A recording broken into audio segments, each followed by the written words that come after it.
Praise be to the wonderful name of the Lord Jesus Christ. ஆண்டவராகிய இயேசு கிறிஸ்துவின் அற்புதமான நாமத்துக்கு மகிமை உண்டாகட்டும். I wish and greet each and every one of you that is joining us in this broadcast. இந்த இணையதளத்தின் மூலமாக கூடி வந்திருக்கிற ஒவ்வொருவரையும் நான் வாழ்த்துகிறேன், வரவேற்கிறேன். With these few words, I would like to draw your attention into the Word of God. இந்த சில வார்த்தைகளோடு தேவனுடைய வார்த்தைக்கு நேராக உங்கள் கவனத்தை கொண்டு செல்ல நான் விரும்புகிறேன். Just want to read three different portions of scriptures. மூன்று வித்தியாசப்பட்ட வேத பகுதிகளை வாசிக்க இருக்கிறேன். The first one will be from the book of Psalm number 62 and verse number 12. முதலாவது வேத பகுதி சங்கீதம் 62:12 வசனம். The second one will be from the book of Mark chapter number 10 and verse number 48. அதன் பின்பாக மார்க் எழுதின சுவிசேஷம் 10வது அதிகாரம் 48 வசனம். And the third one will be from the book of James chapter number 1 beginning from verse number 2 to 4. யாக்கோபு எழுதின நிருபம் 1வது அதிகாரம் Chapter 1. 1வது அதிகாரம் 2லிருந்து 4 வரை. As you all know, we have been talking on Thursday evenings on the series Believers Maneuver Through Crisis. வியாழக்கிழமை மாலை வேளைகளிலே ஒரு விசுவாசி தனக்கு உண்டான நெருக்கத்தை எப்படி கையாளுவது என்கிற தொடர் போதனையிலே நாம் பார்த்து வருகிறோம். And today we will continue from where we left off in the last week. கடந்த வாரத்திலே நாம் எதிலிருந்து விட்டோமோ அதை தொடர்ச்சியாக நாம் பார்க்க இருக்கிறோம். We finished the prayer of Bartimaeus. அந்த பத்திமேயுடைய ஜெபத்தோடு கூட நாம் அந்த நாளிலே முடித்தோம். It's a simple prayer, but it is a very profound prayer. எளிமையான ஜெபம், ஆனால் அது மிகவும் ஒரு ஆழமான ஜெபம். And today we'll continue from where we left off in the last week. கடந்த வாரத்தில் எந்த இடத்துல விட்டோமோ அதை தொடர்ந்து நாம் பார்க்க இருக்கிறோம். Psalm number 62 and verse number 12. சங்கீதம் 62:12. It says, "Also unto thee, O Lord, belongeth mercy, for thou renderest to every man according to his work." 62:12 தானே. கிருபை உம்முடையது ஆண்டவரே, தேவரீர் அவரவன் செய்யத்தக்கதாக பலனளிக்கிறீர். Mark chapter number 10 and verse number 48. மத்தேயு 10வது அதிகாரம் 48 வசனம். It says, "And many charged him that he should hold his peace, but he cried the more a great deal, Thou, Son of David, have mercy on me."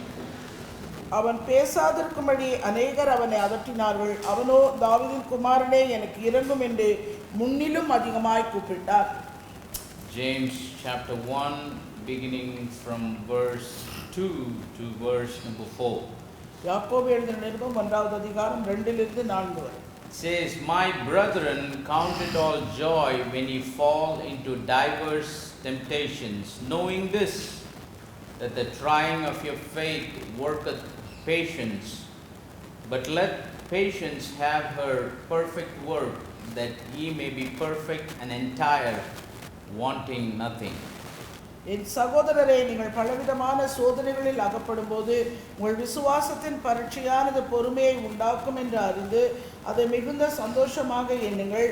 நீங்கள் ஒன்றிலும் குறைவுள்ளவர்களாயிராமல் பூரணராயும் நிறைவுள்ளவர்களாயும் இருக்கும்படி பொறுமையானது பூரண கிரியை செய்ய கடவது. May the Lord add his blessing to the reading of his word. வாசி கேட்ட இந்த வேத வசனங்களை கர்த்தர் நமக்கு ஆசீர்வதித்து கொடுப்பாராக. Let us bow our heads and close our eyes for a word of prayer.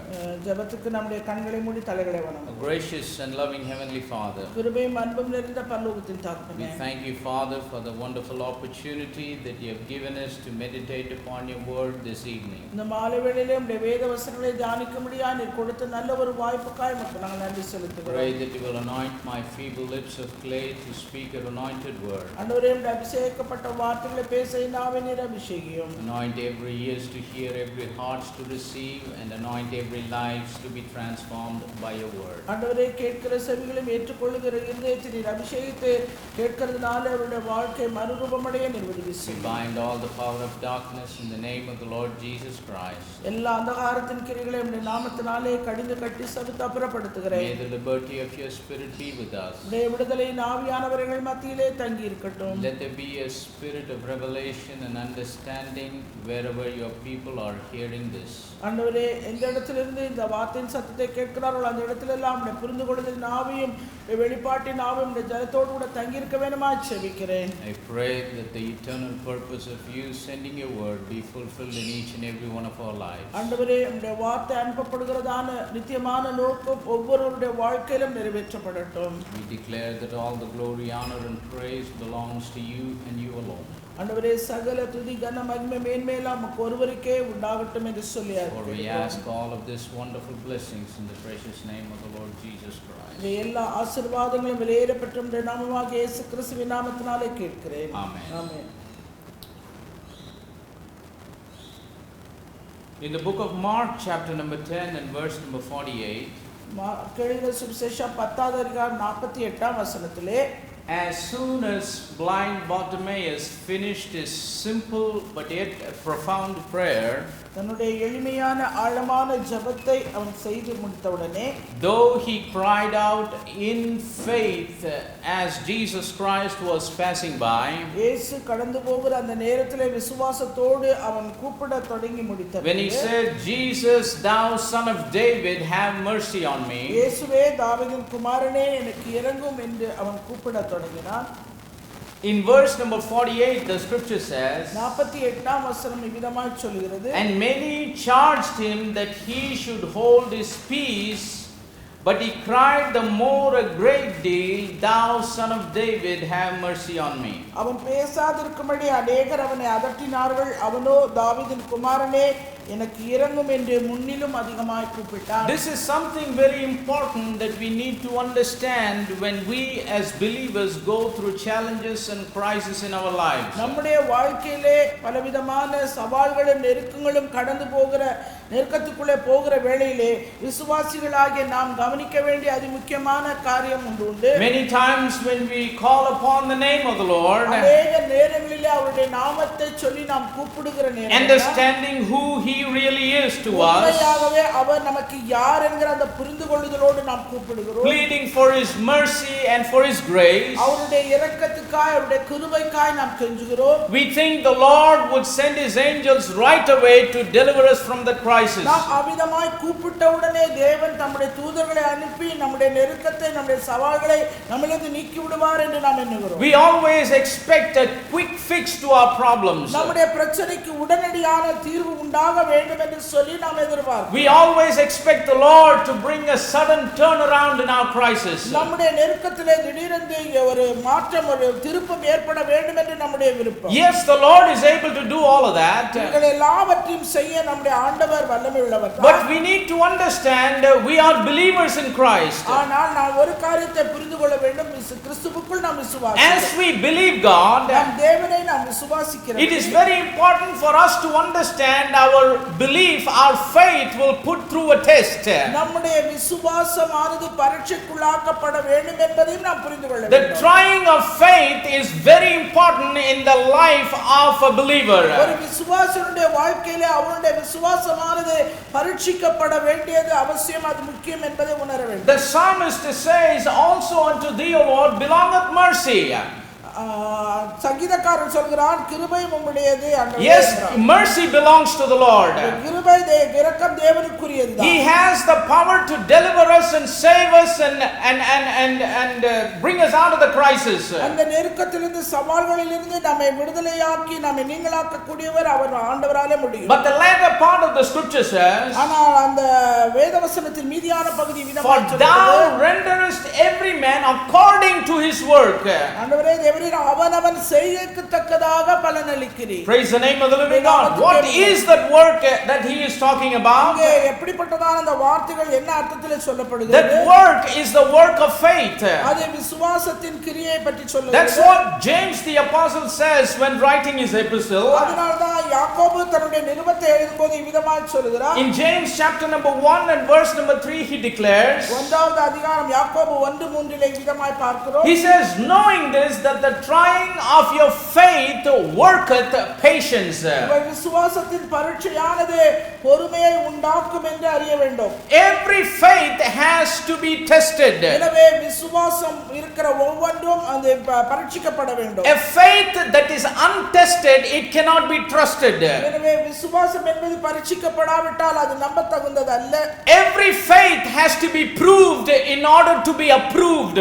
அது நிரூபிக்கப்பட வேண்டும் என்றால், உறுதிப்படுத்தப்பட வேண்டும் என்றால் அந்த விசுவாசம் பரீட்சைக்குள்ளாக கடந்து போக வேண்டும். A lot of times people love to talk about faith, but when you talk about the test of faith, they are not happy about it. அநேக நேரங்களிலே விசுவாசத்தை பற்றி ஜனங்கள் பேச சந்தோஷப்படுவார்கள், ஆனால் விசுவாச பரீட்சை வரும்போது அவர்களுக்கு பேச பிடிக்கிறதில்லை. Once we talk about faith, we must talk about the test of faith. விசுவாசத்தின் பரீட்சை, விசுவாசத்தை பற்றி பேசினால் விசுவாசத்தின் பரீட்சையை பற்றியும் நாம் பேச வேண்டும். Without the test of faith, without the trial of faith, there cannot be a victorious faith. விசுவாச பரீட்சை, விசுவாச சோதனை இல்லாமல் அந்த விசுவாசம் உறுதிப்படுத்தப்பட முடியாது. The scripture says faith without works is dead. கிரியை இல்லாத விசுவாசம் செத்தது என்று வேதவசனம் God சொல்கிறது. don't want his people to have dead faith but living faith. ஆனால் தேவன் தம்முடைய ஜனங்கள் செத்த விசுவாசம் உடையவர்களாய் அல்ல, உயிருள்ள ஒரு விசுவாசம் உடையவர்களாய் இருக்க Because the விரும்புகிறார். God on whom we believe is a living God. ஏனென்றால் நாம் விசுவாசிக்கிற நம்முடைய ஆண்டவர் அவர் உயிருள்ள ஜீவனுள்ள தேவன். We must let the trial of our faith in our problems. நம்முடைய பிரச்சனைகளிலே நம்முடைய விசுவாசமானது பரீட்சிக்கப்பட வேண்டும். We must be willing to go through the test of faith. அந்த விசுவாச பரீட்சையிலே சோதனையிலே மனப்பூர்வமாய் நாம் கடந்து செல்ல We must be வேண்டும். willing to go through the trial of faith. அந்த விசுவாச பரீட்சையிலே கடந்து போக நாம் மனப்பூர்வமாக போக வேண்டும். On that day, blind Bartimaeus, when he heard that it was Jesus of Nazareth, Bartimaeus குருடன் அந்த நாளிலே நசரேயனாகிய இயேசு வருகிறார் என்று கேள்விப்பட்ட உடனே with full of faith, he cried out to God and he said, Jesus, thou son of David, have mercy on me. தனக்குள்ளிருந்த விசுவாசத்தின் முழுமையும் அவன் வெளியே கொண்டு வந்து தாவீதின் இயேசுவே தாவீதின் குமாரனே எனக்கு இரக்கம் He might have expected the Lord to turn back to him and ask him what his problem was. அந்த நிமிஷமே ஆண்டவர் அவரிடத்தில் திரும்பி வந்து உன்னுடைய பிரச்சனை என்று சொல்லி கேட்பார் என்று அவன் எதிர்பார்த்தார். He might have expected the Lord to suddenly stop and turn back and come and inquire about his problem and set right everything that is going wrong in his life. கொண்டிருந்த அந்த ஆண்டவர் அந்த நேரத்திலே உடனடியாக நின்று திரும்பி அவரிடத்தில் வந்து உன்னுடைய பிரச்சனை என்ன, உனக்கு நான் என்ன செய்ய வேண்டும் என்று சொல்லி அவரிடத்திலே கேட்டிருக்கலாம் என்று அவர் எதிர்பார்த்தார். But whenever he cried aloud and said, Jesus, thou son of David, have mercy on me, இயேசுவே தாவீதின் குமாரனே என்று சொல்லி அதிகமாக சத்தமிட்டு கூப்பிடும் ஒரு நேரம் the people around him, அவனை சுற்றி இருந்த மற்ற ஜனங்கள் they did not encourage him. அவனை உற்சாகப்படுத்தி சத்தமா கூப்பிடு. They did not help the blind man to somehow get the attention of Christ. எப்படியாவது கிறிஸ்துவினுடைய கவனம் தனக்கு நேராக வரப்பட வேண்டும் என்று அவர்கள் உதவி செய்யவில்லை. But instead they shut his mouth. அதற்கு பதிலாக அவன் வாயை மூடும்படியாய் சொல்லி The scripture here says they charged him to hold his peace. அவனை பேசாதிருக்கும்படி அவனை அதட்டினார்கள். In other words, they said, the man that is passing by, அந்த கடந்து போகிற அந்த மனுஷன், do you know who he is? அவர் யார் தெரியுமா? He is a great evangelist. அவர் பெரிய சுவிசேஷகர். He is a very popular, very busy man. அவர் பிரசித்தி பெற்ற அதிக கிரியை செய்யக்கூடிய He is a great prophet. அவர் ஒரு பெரிய தீர்க்கதரிசி. He don't have no time for the beggar that is sitting in the highway side. Road ஓரங்களிலே சாலை ஓரத்தில் உட்கார்ந்திருக்க பிச்சைக்காரனாக உனக்கு செவி கொடுக்கிறதுக்கு அவர் வேலை இல்லை. He doesn't have any time to hear and inquire about the problem of a person who is very weak and low in his social status. தன்னுடைய சமுதாய அந்தஸ்திலே மிகவும் தாழ்ந்த நிலையில் இருக்கிற உன்னை போன்ற அவர்களிடத்தில் வந்து தன்னுடைய கவனத்தை கொண்டு வருவது அவருக்கு நேரம். They were kind of shutting him down. அமிதமாக அவனை பேசாதிருக்கும்படி அவனை அதட்டினார்கள். They asked him to keep quiet. அமைதலாய் இருக்கும்படி அவனை சொன்னார்கள். But the scripture here says, ஆனால் இங்கே வேதவசனம் என்ன சொல்கிறது? whenever the people started to silence him, எப்பொழுது ஜனங்கள் அவனை பேசாதிருக்கும்படி அமைதல் he படுத்தினார்கள், cried the more a great deal, the scripture says. வேதவசனம் சொல்கிறது அவர் முன்னிலும் இன்னும் அதிகமாய் கூப்பிட்டான். It means he raised the volume of his voice. தன்னுடைய சத்தத்தை இன்னும் அதிகமாய் உயர்த்தி கூப்பிட்டான். He was nowhere ready to settle down and hear to what the people are saying around him. தன்னை சுற்றி இருக்கிறவங்க பேசாதிருக்கும்படி சொன்னாங்க என்று அவர் வாயை மூடிக்கொண்டிருக்கவில்லை. My brothers and sisters in Christ, அன்பான சகோதர சகோதரிகளே, when we cry out to the Lord in faith, விசுவாசத்தோடு தேவனை நோக்கி நாம் கூப்பிடும்போது, as we call upon the name of the Lord, அவருடைய நாமத்தை சொல்லி நாம் கூப்பிடுகிற நேரம், believing who he is to us, அவர் நமக்கு யாரென்ற அந்த நிலையை அறிந்தவர்களாய் நாம் கூப்பிடும்போது, pleading for the grace and the mercy of God upon our lives, தேவனுடைய இரக்கமும் கிருபையும் நம்முடைய வாழ்க்கை மேல் உண்டாக வேண்டும் என்று சொல்லி, yes, there would be many that would try to silence us. அநேகர் நம்மை அமைதல்படுத்ததான் முயற்சிப்பார்கள். The circumstances around us would turn against us. நம்மை சுற்றி இருக்கிற நம்மில் இருக்கிற அந்த சூழ்நிலையானது நம்மை அமைதலாய் இருக்கும்படி செய்யும். It might look like our faith will be put down. நம்முடைய விசுவாசமானது நம்மை சோர்வுக்குள்ளாக தாழ்த்தும்படியாக செய்கிறதா இருக்கும். It will look like our faith won't work at all. நம்முடைய விசுவாசம் கிரியை செய்யக்கூடாதது போல காணப்படும். The circumstances would show an impossible sign. எனவே சூழ்நிலைகள் ஒரு சாத்தியமில்லாத காரியங்களை நமக்கு காண்பிக்கிறதா But இருக்கும். that is the time a real believer should not give up. அந்த நேரம் தான் ஒரு உண்மையுள்ள விசுவாசி தன்னுடைய விசுவாசத்தை விட்டுறக்கூடாது. It is easy for us to give up and go. நாம அவிதமாய் சுலபமாய் விட்டு போவது நமக்கு சுலபம்தான். But we have to endure the pain and live our life in defeat. நான் தோல்வியிலே காலம் முழுசும் வாழ்க்கையை வலியோடு வேதனையோடு நான் வாழ்ந்து கொண்டிருக்கிறேன். But a believer is not made to live in defeat. நான் ஒரு விசுவாசி தோல்வியிலே அப்படியாய் வாழக்கூடியவன் அல்ல. A believer is foreordained to live in victory. அவன் ஜெயமுள்ள ஒரு வாழ்க்கை வாழும்படியாய் முன்குறிக்கப்பட்டான். The scripture says it is our faith, the faith of a believer, it overcomes the world. அந்த நம்முடைய ஒரு விசுவாசியுடைய விசுவாசம் தான் உலகத்தை ஜெயிக்கிற ஜெயம் என்று சொல்லப்பட்டிருக்கு. We have to be like this blind Bartimaeus. இந்த குருடன் பர்திமேயுவை போன்று We need to have the right approach towards the trial of our faith. நம்முடைய விசுவாசத்தின் பரீட்சையிலே சரியான ஒரு அணுகுமுறையை கொண்டவர்களாய் நாம் இருக்க வேண்டும். Many people are taken aback when they are tried in their faith. அநேக நேரங்களிலே இந்த விசுவாசத்தின் பரீட்சையின் போது ஜனங்கள் பின்வாங்கி போகிறார்கள். When people's faith are challenged, they easily give up and go. அவர்களுடைய விசுவாசம் ஒரு சவாலுக்குள்ளே ஒரு பரீட்சைக்குள்ளே கடந்து போகிறது என்றால் அவர்கள் சுலபமாய் விட்டு போகிறார்கள். Instead of facing trial for a little while and find success, they give up and go and live in defeat forever. விசுவாசத்துக்கான அந்த பரீட்சை கொஞ்ச காலம் அந்த சோதனையிலே கஷ்டப்படுகிற அந்த அதன் பின்பாக உண்டாகிற ஜெயத்துக்கு பதிலாக சுலபமாய் அவர்கள் விட்டு கடந்து போகிறார்கள். Trial of faith is not a forever trial. அந்த விசுவாசத்தின் சோதனை பரீட்சை ரொம்ப காலம் நீடித்திருக்கிறது. Trial of faith is only for a little while. அது கொஞ்ச காலம் மாத்திரமே நமக்கு உண்டாகும். Praise the name of the living God. And that is the reason a believer should not give up in the test of faith. அந்த காரணத்தினால தான் சொல்கிறேன் விசுவாசி ஒரு விசுவாசத்தின் பரீட்சையிலே சோதனையில அவன் விட்டு விட. And how can we not give up when we face the trial of faith in our lives? நம்முடைய வாழ்க்கையிலே நம்முடைய விசுவாசத்தின் பரீட்சை சோதனை நமக்கு வரும்போது எப்படி நாம் விடாமல் அதை கைக்கொள்ள We need to have the right approach. நமக்கு ஒரு சரியான அணுகுமுறை உண்டாக We have to look at the trial of faith in the right manner. சரி அந்த விசுவாசத்தின் பரீட்சையை சோதனையை சரியான கண்ணோட்டத்திலே நாம் பார்க்க வேண்டும். It is like a battle.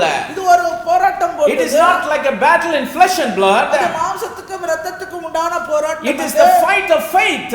அது விசுவாசத்தின் போராட்டம். Even Apostle Paul, when he declared at the end of his life, he said, பவுலப்போஸ்தலன் கூட தன்னுடைய வாழ்க்கையின் இறுதி நாட்களில் அவர் விதமாய் சொன்னார், I have fought a good fight. நான் நல்ல போராட்டத்தை போராடினேன். The same Apostle Paul wrote in another place. இன்னொரு இடத்திலே பவுலப்போஸ்தலன் எழுதுகிறதாவது, he said, fight the good fight of faith. விசுவாசத்துக்காக நல்ல போராட்டத்தை போராடு என்கிறார். If we talk about fight, we need to talk about the fight of faith. எனவே விசுவாசத்தை பற்றி நாம் பேசினோம்னால் விசுவாசத்தின் போராட்டத்தை பற்றியும் நாம் பார்க்க வேண்டும். Without the fight of faith, we cannot come out of the crisis at the other end. விசுவாசத்தின் போராட்டம் இல்லாமல் நாம் அக்கறையின் அடுத்த பகுதிக்குள்ளே நாம் வர முடியாது. So to face the trial of our faith, நம்முடைய விசுவாசத்தின் பரீட்சையை நாம் சந்திப்பதற்கு we need to have the right approach. நமக்கு ஒரு சரியான அணுகுமுறை உண்டாயிருக்க We வேண்டும். need to have the right view about the trial of our faith. நம்முடைய விசுவாசத்தின் பரீட்சையை குறித்த சரியான ஒரு பார்வை ஒரு கண்ணோட்டம் உண்டாயிருக்க வேண்டும். This trial of faith இந்த விசுவாசத்தின் பரீட்சையானது is not something for us to be defeated.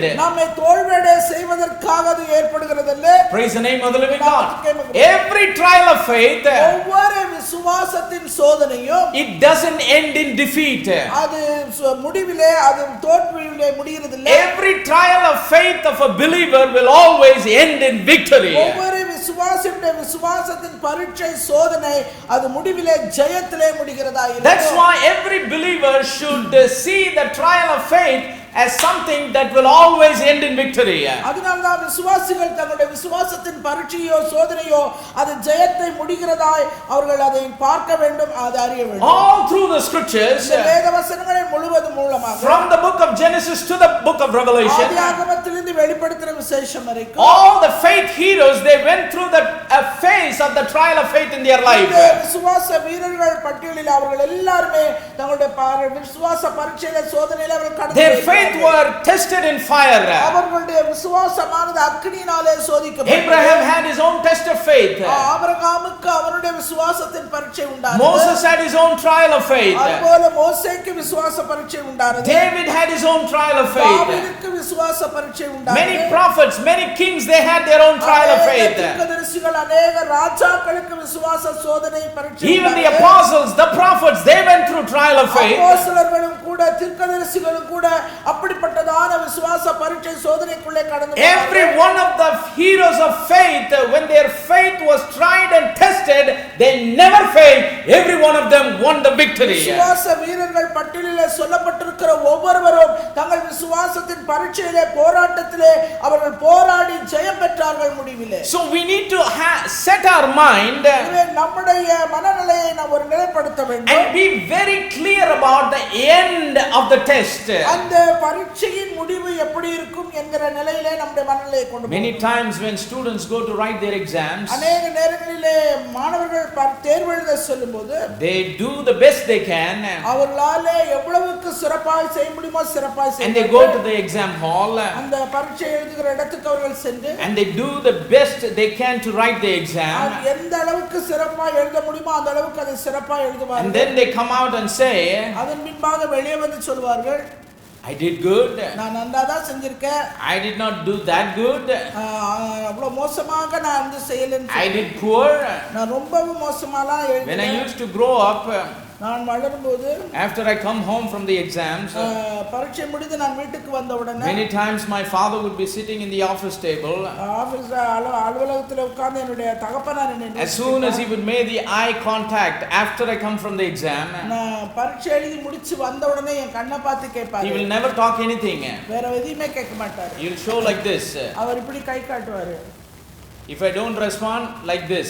அப்படியே நான் அதுக்கு பதில் சொல்லலைன்னா இப்படி காண்பிப்பார். Or he would tilt his thumb towards the ground. இல்லட்டா மொத்தமா கவுந்தா அப்படி என்று கேட்பார். It means he is trying to know what will be the result. என்ன ரிசல்ட் உனக்கு How confident are you about your result? எழுதின அந்த பரீட்சை குறித்த உனக்கு நம்பிக்கை எந்த அளவு இருக்கிறது? See, whenever we write tests in this world, இந்த உலகத்துல நாம் எப்பொழுதெல்லாம் பரீட்சை எழுதுகிறோம், when we go through testing and trials in this world, இந்த உலகத்தின் பரீட்சைகளை தேர்வுகளை நாம் கடந்து போகும்போது for our career, for our education, நம்முடைய படிப்பிலே நம்முடைய வேலை சம்பந்தப்பட்ட காரியங்களுக்கு we are not sure about the result until the time the results are declared. அந்த விளைவு எப்பொழுது ரிசல்ட் வருகிற வரைக்கும் அத குறித்த ஒரு நம்பிக்கையோ ஒரு தீர்மானம் நமக்கு எதுமே தெரியாது. Until the results are declared, we have a question in our mind. அந்த ரிசல்ட் வர்ற வரைக்கும் நம்முடைய மனதிலே ஒரு கேள்விதான் இருக்கும். Sometimes we say I did good, I don't know how much it will be, I know what the grade will be, like this and like that. சில நேரத்துல சொன்னா நல்லா தான் எழுதிருக்கேன், எப்படி வருமோ எனக்கு தெரியல. We have a lot of dilemma. இப்படி அநேக காரியங்களை மாறி மாறி சொல்லி புலம்பி And dilemma brings a lot of nervousness. அந்த விதமாக நாம் சொல்லுகிறதுனால நமக்கு ஒரு So some people write those tests because they have no other way. They say, let me give it a shot.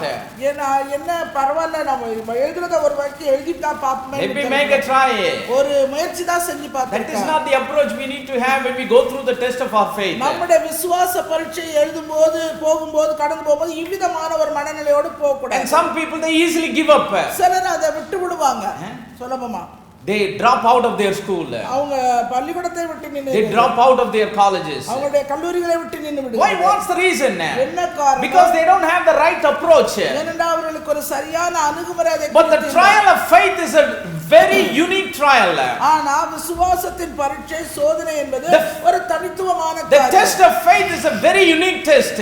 இந்த விசுவாசத்தின் பரீட்சை ஒரு தனித்துவமான பரீட்சை. It is very important for the believers to have the right approach towards the trial of our ஒரு faith. விசுவாசி அந்த விசுவாசத்தின் பரீட்சையை ஒரு சரியான அணுகுமுறையிலே கையாள வேண்டியது அவசியமாக When we face an impossible situation, ஒரு சாத்தியமில்லாத சூழ்நிலையை நாம் சந்திக்கும் when we face a steep mountain that is standing before us, நமக்கு முன்பாக உயரமான ஒரு மலை நமக்கு முன்பாக நிற்கும் as believers in Christ, கிறிஸ்துவுக்குள் விசுவாசிகளாக when we go through the trial of அந்த faith, விசுவாச சோதனைக்குள்ளே பரீட்சைக்குள்ளே கடந்து we போகும் have to be sure about the ending. அந்த முடிவை குறித்ததான ஒரு உறுதி ஒரு நிச்சயம் உண்டாயிருக்கும். And what is the ending? அந்த முடிவு என்ன? The ending, it is that it will always end in victory. அது ஜெயத்தில தான் முடிவு அடையும் என்கிற ஒரு உறுதி ஒரு நிச்சயம். There are no two results for a believer when his faith is tested. அவருடைய விசுவாசம் பரீட்சிக்கப்படும்போது ரெண்டு விதமான விளைவுகள் பதில்கள் அவனுக்கு உண்டாகிறது இல்ல. Why? What is the reason? என்ன காரணம்? Because when we heard from God in the beginning, ஆதியிலே நாம் ஆண்டவரிடத்திலிருந்து கேள்விப்பட்டபோது we heard his word, அவருடைய வார்த்தையை நாம் கேட்டோம். and his word is not a defeated word. அந்த வார்த்தை தோற்று போன வார்த்தைகள் அல்ல. God's word is a victorious word. அவருடைய வார்த்தைகள் ஜெயமுள்ள வார்த்தைகள். That is why அதனாலதான் the victorious word which brought the faith into our lives அந்த ஜெயமுள்ள வார்த்தைகள் கொண்டு வந்த நம் விசுவாசமானது is also a victorious faith. ஒரு ஜெயமுள்ள விசுவாசமாய் இருக்கும். Before blind Bartimaeus could be turned off by all those people around him, தன்னை சுற்றி இருக்கிற ஜனங்கள் எல்லாம் பேசாதிருக்கும்படி கட்டளையிடுவதற்கு முன்பாக குருடன் பத்திமேயோ he heard that it was Jesus of Nazareth. இயேசு வருகிறார் என்று சொல்லி அவன் He கேள்விப்பட்டான். had a revelation and understanding of the living word that is passing by. ஜீவனுள்ள வார்த்தையே தனக்கு முன்பாக கடந்து போகிறது என்பதை ஒரு புரிந்து கொள்ளுதலோடு வெளிப்பாடோடு அவன் He கேள்விப்பட்டான். had a divine understanding and the revelation about the name of Jesus. இயேசு கிறிஸ்துவின் நாமத்தை குறித்த ஒரு வெளிப்பாடு புரிந்து கொள்ளுதல் அவனுக்கு He knew who he is that is passing by. கடந்து போகிறவர் யார் என்பதை அவன் நன்கு அறிந்தவன். That's why he cried out with faith and pleaded for God's mercy on his life. ஆண்டவரை நோக்கி அவன் சத்தமிட்டு கூப்பிட்டான் தன்னுடைய ஜீவனுக்காக தன்னுடைய வாழ்க்கைக்காக. So because he heard the voice of God, அவன் தேவனுடைய வார்த்தையின் சத்தத்தை கேட்டதினால, because he heard the word of God, அவன் தேவனுடைய வார்த்தையை கேட்டதினால he was very confident about the end of his trial. அவனுடைய விசுவாசத்தின் சோதனையின் முடிவு இன்னது என்பதை அவன் He believed that his word would never fail him. அவனுடைய அந்த கேட்ட வார்த்தை ஒரு காலம் அவனை தோல்வியற செய்யாது என்பதை அறிந்தார். If the word of God is victorious, தேவனுடைய வார்த்தை ஜெயமுள்ள வார்த்தையானது, the faith that brought the word is also victorious. அந்த ஜெயமுள்ள வார்த்தை கொண்ட விசுவாசமும் ஜெயமுள்ளதாய் இருக்கும். The faith of a believer is not a blind faith. அந்த விசுவாசம் அது ஒரு குருட்டுத்தனமுள்ள The விசுவாசம். faith of a believer is a very definite faith. எனவே அவன் விசுவாசி கொண்டிருக்கிற விசுவாசம் ஒரு உறுதியான விசுவாசம். Because that faith came from a definite God through his definite word. அவனுக்குள்ளே வந்த விசுவாசம் தேவனிடத்திலிருந்து வந்த ஒன்று. Praise the name of the living God. It came from a definite God through his definite ஒரு word. நிச்சயமுள்ள ஒரு தேவனிடத்திலிருந்து உறுதியான வார்த்தையோடு வந்த ஒரு விசுவாசம். So we need to have the right approach to the trial of faith. அந்த விசுவாச பிரயாணத்திலே ஒரு சரியான அணுகுமுறையை நாம் கொண்டு And first of all, what is that right approach? அந்த முதலாவது அந்த அணுகுமுறை என்ன? Once and for all, you settle in your heart and in your mind that this trial is going to end in victory. உங்களுடைய மனதிலே உங்களுடைய இருதயத்திலே நீங்கள் நன்றாக அறிந்து சிந்தித்து புரிந்து கொள்ள வைக்க வேண்டியது இந்த விசுவாச பரீட்சை முடிவிலே அது ஜெயமுள்ள ஒன்றாக. There should not be a dilemma about how our faith trial going to end. இந்த விசுவாச பரீட்சையின் சோதனை எப்படி போய் முடியுமோ, ஜெயத்துல முடியுமா தோல்வியில முடியுமா, இப்படி மாறி மாறி குழம்பிக் கொண்டிருக்க வேண்டிய அவசியம். That's what our Lord Jesus showed us. அதனால தான் நம்ம ஆண்டவராகிய இயேசு கிறிஸ்து ஒரு காரியத்தை When he faced the trial of his life, when he lived his life on this earth in flesh and blood, அவர் மாம்சத்தோடு இரத்தத்தோடு இந்த பூமியிலே வாழ்ந்தபோது he faced the trial of his life at the end of his earthly life. அவருடைய பூலோகத்தின் இறுதி வாழ்க்கையிலே அந்த சோதனையை அவர் சந்தித்தார். The time came near for him to suffer and die. அவர் பாடுபட்டு மரிக்க வேண்டும் என்கிற அந்த நேரம் வந்தபோது He had to suffer in his flesh and he had to die in his flesh for the sins of the world. இந்த உலகத்தின் பாவத்துக்காக அவர் தம்முடைய பாவத்திலே மரிக்க வேண்டியது அவசியமாயிருந்தது. That has been the prophecy that was given to towards this yet for hundreds of years before he came. அவர் வருவதற்கு பல நூறு ஆண்டுகளுக்கு முன்பாகவே அவர் இப்படிதான் மரிக்க வேண்டும் என்று அவரை குறித்து தீர்க்கதரிசன வாக்கியங்கள் Right from the beginning of the book of Genesis, the prophecy was that Christ must suffer and he had to die. ஆதியாகம புத்தகத்தில் இருந்து ஆரம்பத்தில் இருந்தே கிறிஸ்து பாடுபட்டு மரிக்க வேண்டும் என்பது தீர்க்கதரிசனமாய் சொல்லப்பட்டது. When the Almighty God would manifest into this world and live his life as the Son of God, வல்லமையுள்ள தேவன் தாமே இந்த பூமியிலே தேவனுடைய குமாரனாய் அவர் வெளிப்பட்டு வாழ்ந்தார். he has to go through that trial, go through that suffering and go through that pain. அவர் சோதனை மூலமாக வலியின் மூலமாக பாடுகளின் மூலமாக கடந்து போக வேண்டியதாக இருந்தது. Right from the beginning of the book of Genesis, ஆதியாகம புத்தகத்தின் ஆரம்பத்தில் the prophecy is, I will put enmity between your seed and her seed. உன்னுடைய வித்துக்கும் அவருடைய வித்துக்கும் நான் பகை உண்டாக்குவேன். And the scripture very clearly declares, you shall bruise his heel. அவருடைய வித்தை நீ நசுக்குவாய், தலையை நசுக்குவாய். Christ shall bruise your head and you shall bruise his heel, the Lord told the serpent. அந்த சர்ப்பத்தை பார்த்து ஆண்டவர் சொன்ன காரியம் அவரும் தலையை நசுக்குவார். But when Jesus came into this world and lived his life as the Son of God, how did he face the greatest trial of his life? The Son of God as a perfect example for us. He showed us the way how to face the trial in our lives.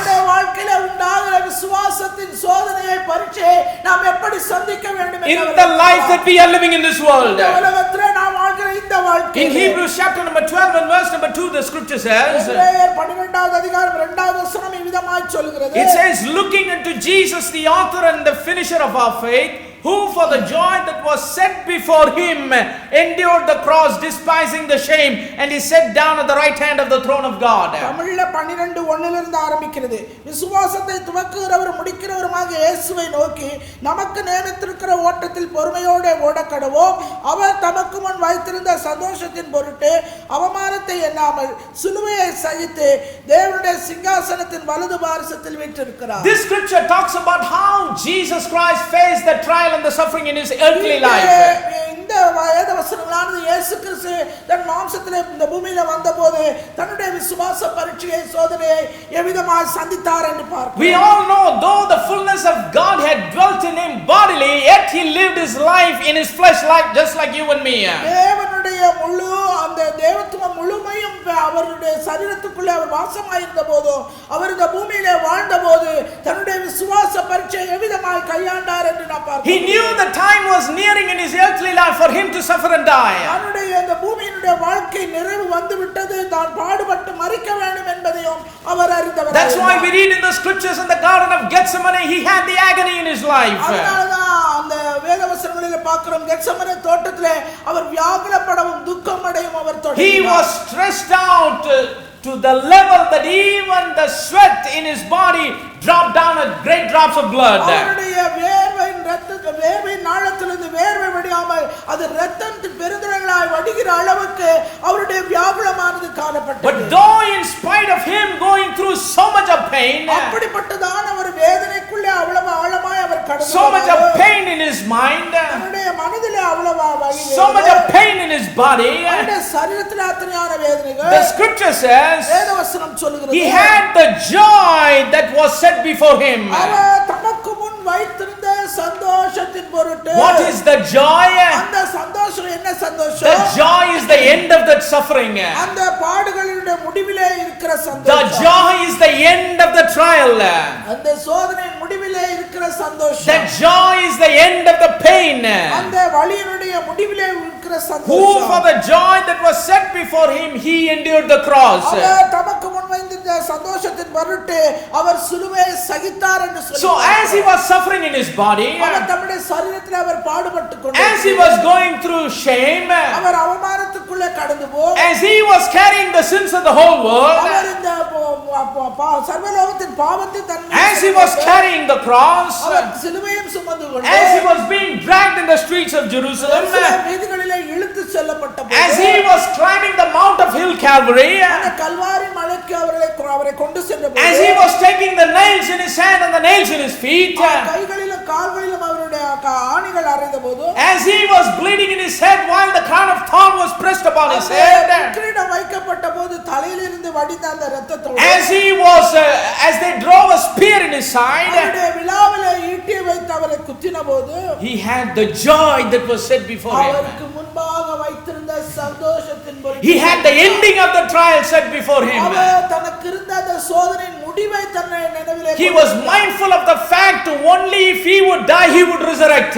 அவர் மரித்தாரானால் உயிரோடு எழுந்திருக்க முடியும் என்கிற அந்த நினைப்பிலே அந்த காரியத்தை The ecstasy of resurrection was so real when Jesus was going through the trial. இயேசு அந்த சோதனைக்குள்ளே கடந்து போகும்போது அவருடைய உயிர்த்தெழுதல் அவ்வளவு உயிர் உள்ளது உண்மையானது. So when we also face the trials in our lives, நம்முடைய வாழ்க்கையிலே நாம் சந்திக்கிற அந்த we have to keep the end result of our trial in our mind.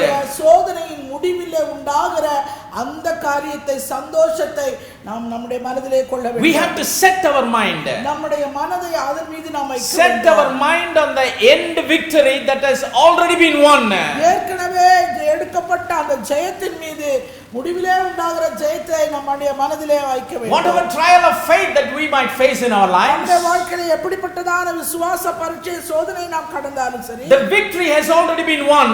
ஏற்கனவே ஜெயமானது ஏற்கப்பட்டாயிற்று. It has been won by the cross of Calvary on the Mount of Hill Calvary. அந்த கல்வாரி சிலுவையிலே அந்த ஜெயமானது எடுக்கப்பட்டாயிற்று. So his victory is our victory. அவருடைய ஜெயமே நம்முடைய ஜெயமாகும். Praise the name of the living God. And that is why it is very important to set our mind in the end victory. அதனாலதான் முடிவிலே இருக்கிற அந்த ஜெயத்தின் மீது நம்முடைய மனதை நாம் வைக்க வேண்டும். That is why Paul said, I have fought a good fight. அதனாலதான் பவுல் சொல்கிறாரு, நான் நல்ல போராட்டத்தை போராடினேன். Every fight of faith is a good fight. எனவே விசுவாசத்தின் போராட்டம் எல்லாமே நல்ல போராட்டம். Praise the name of the living God. When will we say a fight is a good fight? எப்ப போராட்டம் நல்ல போராட்டம் என்று நாம் சொல்லுவோம்? Only if we win the fight, then we will call that fight as a good fight. போராட்டத்திலே நாம் வெற்றி பெற்றால் ஜெயம் பெற்றால் தான் நம்ம அதை நல்ல போராட்டம் என்று We are சொல்லுவோம். living in a cricket crazy nation. நம்ம இந்த கிரிக்கெட் பைத்தியம் பிடிச்ச ஒரு தேசத்துல இருக்கிறோம். Many times when India and some other nation they have a match between each other, இந்தியாவும் மற்ற தேசங்களும் கலந்து விளையாடும் போது everybody sits in the edge of their seats to find who is going to win this match. யாரு இந்த போட்டியில ஜெயிக்க போறார் என்று சொல்லி எல்லாரும் ஆர்வமா பார்த்து கொண்டிருப்பாங்க. If India wins the match, all the fans of the Indian team they'll say it's a good match. India ஜெயிச்சதுனா இது நல்ல மேட்ச் என்று சொல்லி எல்லாரும் சொல்வாங்க. Many times we find the Indian team wins because the opposite team they always they almost give away their victory. India win பண்ணுது என்று சொன்னா அது வெற்றி பெறுகிறது என்றால் அதுக்கு எதிராக போட்டியிடுகிற அந்த மற்ற ஒரு தேசத்தின் போட்டியாளர்கள் எல்லாம் விட்டு கொடுக்கிறார்கள் போல இருக்கு. Many times Indian team wins because the opposite team it performs very poorly. அந்த எதிர்த்து விளையாடுகிறவர்கள் மிகவும் ரொம்ப நன்றாக விளையாடாமல் போய் விடுகிறார்கள். And there is no tough competition between the teams. அந்த ரெண்டு டீமுக்கும் சரியான ஒரு போட்டி இல்லாதது. But anyhow, if the result is victory, then they say good match. அது முடிவில ஜெயம் என்றால் வெற்றி என்றால் அதுதான் நல்ல. If they get defeated, oh, they will say bad match. அப்படியே அது தோல்வியில போச்சுனா அது மோசமான match. Sometimes they will play a very good match, but still they will lose the match. சில சமயங்களில் நன்றாக தான் விளையாடுவாங்க, ஆனா முடிவில வெற்றி கிடைக்காம போகும். Everybody will be performing to their best level. ஒவ்வொருவரும் விளையாடுகிற ஒவ்வொருவரும் ரொம்ப சிறப்பா விளையாடுவாங்க. But still they will lose the match and finally they will அப்படி இருந்து அந்த மேட்ச்ல அவங்க தோத்து போனாங்கன்னா என்ன சொல்லுவாங்க, இது மோசமா. So what decides good and bad? எது நல்லது கெட்டது என்று தீர்மானிக்கிறது. That is a very important question. அதுதான் மிக முக்கியமான. Only the end victory decides good or bad. முடிவிலே கிடைக்கிற ஜெயம் தான் வெற்றி தான், எது நல்லது எது கெட்டது என்று தீர்மானிக்கிறது. Apostle Paul he went through a lot of trials in his life. அப்போஸ்தலனாகிய பவுல் தன்னுடைய வாழ்க்கையில अनेक உபத்திரவங்களுக்குள்ளே அவர் கடந்து போறவர். He said 40 times say one I have received many stripes. ஒன்று குறைய 39 அடிகள் வந்து 5 முறை அவன் பட்டிருக்கிறான். I have been beaten with rods. இரும்பு தடிகளினால் I have been beaten through shipwrecks. கப்பல் சேதங்களில் இருந்தான். I've been betrayed by my own countrymen. என்னுடைய சுய தேசத்தால நான் காட்டி கொடுக்கிறேன். I've been in fastings, I've been in nakedness, I've been in cold, I've been in every kind of situation. நிர்வாணத்தில் இருந்தேன், குளிரில் இருந்தேன், எல்லா விதமான சூழ்நிலைகளிலும் நான் கடந்து போனேன். He always faced trials in his life for the sake of the gospel. அந்த சுவிசேஷத்துக்காக अनेक பாடுகளை தன்னுடைய வாழ்க்கையிலே அவன் சந்தித்தார். For the sake of faith that he was standing, he faced many battles in his life. விசுவாசத்துக்காக அநேக போராட்டங்களை சந்தித்த ஒரு மனுஷன். But yet he says, I have fought a good fight at the end. அவன் சொல்லுகிற காரியம் நான் நல்ல போராட்டத்தை போராடினேன். So what do we understand from this? நான் புரிந்து கொள்கிறது It means though he went through a lot of things in his life, அவனுடைய வாழ்க்கையில அவன் அநேக காரியங்களுக்குள்ள கடந்து போனான். he came out with victory. அவன் ஜெயத்தோடு அதிலிருந்து வெளியே வந்தான். First of all, it's very important to set our mind towards the victory that has already been won. முதலாவது ஒரு விசுவாசி தன்னுடைய விசுவாச பரீட்சையிலே சோதனையிலே கடந்து போகிறவன் அவன் முடிவிலே பெறுகிற வெற்றியை தன் மனதிலே நினைத்தவனா ஏற்கனவே அந்த ஜெயத்தின் மீது நம்பிக்கை. And how can you be sure about that victory? குறித்த ஒரு நிச்சயம் உறுதி உனக்கு எப்படி உண்டு? You have to be always aware about that word that God has spoken to you. ஆண்டவர் உன்னோடு கூட பேசின அந்த வார்த்தையிலே எப்பொழுதும் உன்னுடைய சிந்தை இருக்கும். Almost for 25 years Abraham did not waver in his faith. 25 வருஷம் ஆபிரகாம் தன்னுடைய விசுவாசத்திலே அவன் அளவுபடுகிறவனாக He considered not his own body dead, the scripture says. வேதவசனம் சொல்லுது அவன் தன்னுடைய சரீரம் செத்து போனது அவன் எண்ணாதிருந்தான். The Bible says he did not consider the deadness of Sarah's womb. சாராளுடைய கர்ப்பம் செத்து போனதையும் அவன் எண்ணாதிருந்தான். But he was strong in faith, giving glory to God. அவன் விசுவாசத்திலே வல்லவனாய் தேவனை மகிமைப்படுத்தினான். Why? What's the reason? ஏன் என்ன காரணம்? Because he had his focus on the victorious word that God gave him. ஏனென்றால் தேவன் கொடுத்த அந்த ஜெயமுள்ள வார்த்தையிலே தன் மனதையும் தன் கவனத்தையும் கொண்டவனாய் இருந்தான். Even when the Almighty God asked him to take Isaac and offer him as a sacrifice, சர்வவல்லமையுள்ள தேவன் தாமே அவனை நோக்கி ஈசாக்கை எனக்கு தகன பலியாக கொடு என்று சொன்னபோது he readily went and offered him as a sacrifice. அவனை தகன பலி கொடுக்கும்படியாக அவனை எடுத்துக்கொண்டு கடந்து போனான். Even though what the Lord asked him to do was looking like it was against the word, that the promise that God gave him. தேவன் அவனுக்கு கொடுத்த அந்த வாக்குத்தத்தத்தின் வார்த்தைகளுக்கு முரணாக காணப்பட்ட போது அவன் அதை கேட்டவுடனே கீழ்ப்படிந்து He கடந்து did it because he knew that even though he would be dead, God would raise him back to life. நன்றாக அறிந்திருந்தான். அவன் அப்படியே மரித்தானானாலும் மரித்தோரில் இருந்து அவனை திரும்ப எழுப்பவர் வல்லவர் என்பதை அவன் அறிந்தான். That is why we have to hear the voice of God. That is very important. அதனாலதான் தேவனுடைய வார்த்தையை கேட்கும்போது அந்த வார்த்தையின் சத்தத்தை நாம் கேட்க வேண்டும். Without personally hearing his voice and having the assurance of his word, அவருடைய வார்த்தையை குறித்த அந்த சத்தத்தையும் அந்த உறுதியும் நாம் கேட்காவிட்டால் we cannot stand the test of faith. நாம் அந்த விசுவாச பரீட்சையிலே நிற்க Only முடியாது. the word will enable us to stand the test of faith. ஒரு வார்த்தை மாத்திரமே அந்த விசுவாச பரீட்சையிலே What did not stop this blind Bartimaeus to give up, not to give up? பத்திமேயை கூப்பிட தொடங்கின போது அவன் விட்டுவிடாமல் இருக்க செய்தது என்ன? It is the word that he heard in the beginning. அவன் ஆரம்பத்தில் கேட்ட அந்த வார்த்தை. It is the revelation of the name of Jesus that he இயேசு had. கிறிஸ்துவின் நாமத்தை குறித்த அந்த வெளிப்பாடு. He knew that one word is enough for him. அவனுக்கு ஒரே ஒரு வார்த்தை மாத்திரம் போதுமானதா? If you hear one word from God, தேவனிடத்திலிருந்து ஒரே ஒரு வார்த்தை நீங்கள் one word of assurance from God, ஒரே ஒரு வார்த்தை உறுதிப்படுத்த one promise from God, ஒரே ஒரு வாக்குத்தத்தம். though the whole world will turn against you, இந்த முழு உலகமே எதிராக it இருந்தாலும் cannot stop your faith. உன்னுடைய விசுவாசத்தை அது ஒரு காரியம் தடுத்து நிறுத்த முடியாது. It is powerless to cancel your faith. அதனுடைய விசுவாசத்தை அது நீக்குவதற்கு அது சக்தி இல்லாமல். Because in that word is the victory. ஏனென்றால் அந்த வார்த்தை தான் ஜெயமுள்ள ஒரு That வார்த்தை. victory is an already declared victory. ஏற்கனவே ஜெயத்தை பெற்ற ஜெயமுள்ள வார்த்தை அது. All we need to do is hold on to it. நாம் செய்ய வேண்டியதெல்லாம் அந்த வார்த்தை மாத்திரம் No பிடித்துக் matter கொள்ள வேண்டும். even the whole world turn against us. இந்த முழு உலகம் உனக்கு எதிராய் நின்றாலும் சரி, No matter whoever is shutting us down. இல்ல யாரெல்லாம் உன்னை தாழ்த்தி மட்டுமன்னாலும் சரி, Whoever tried to put us off. உன்னை யாரெல்லாம் வெட்கப்படுத்தினாலும் Whoever சரி, tried to write you off. யாரெல்லாம் உன்னை ஒன்றுமில்லை என்று Don't சொன்னாலும் worry about all of அதை that. குறித்து நீ கவலைப்பட Keep வேண்டாம். your focus on what God has told you.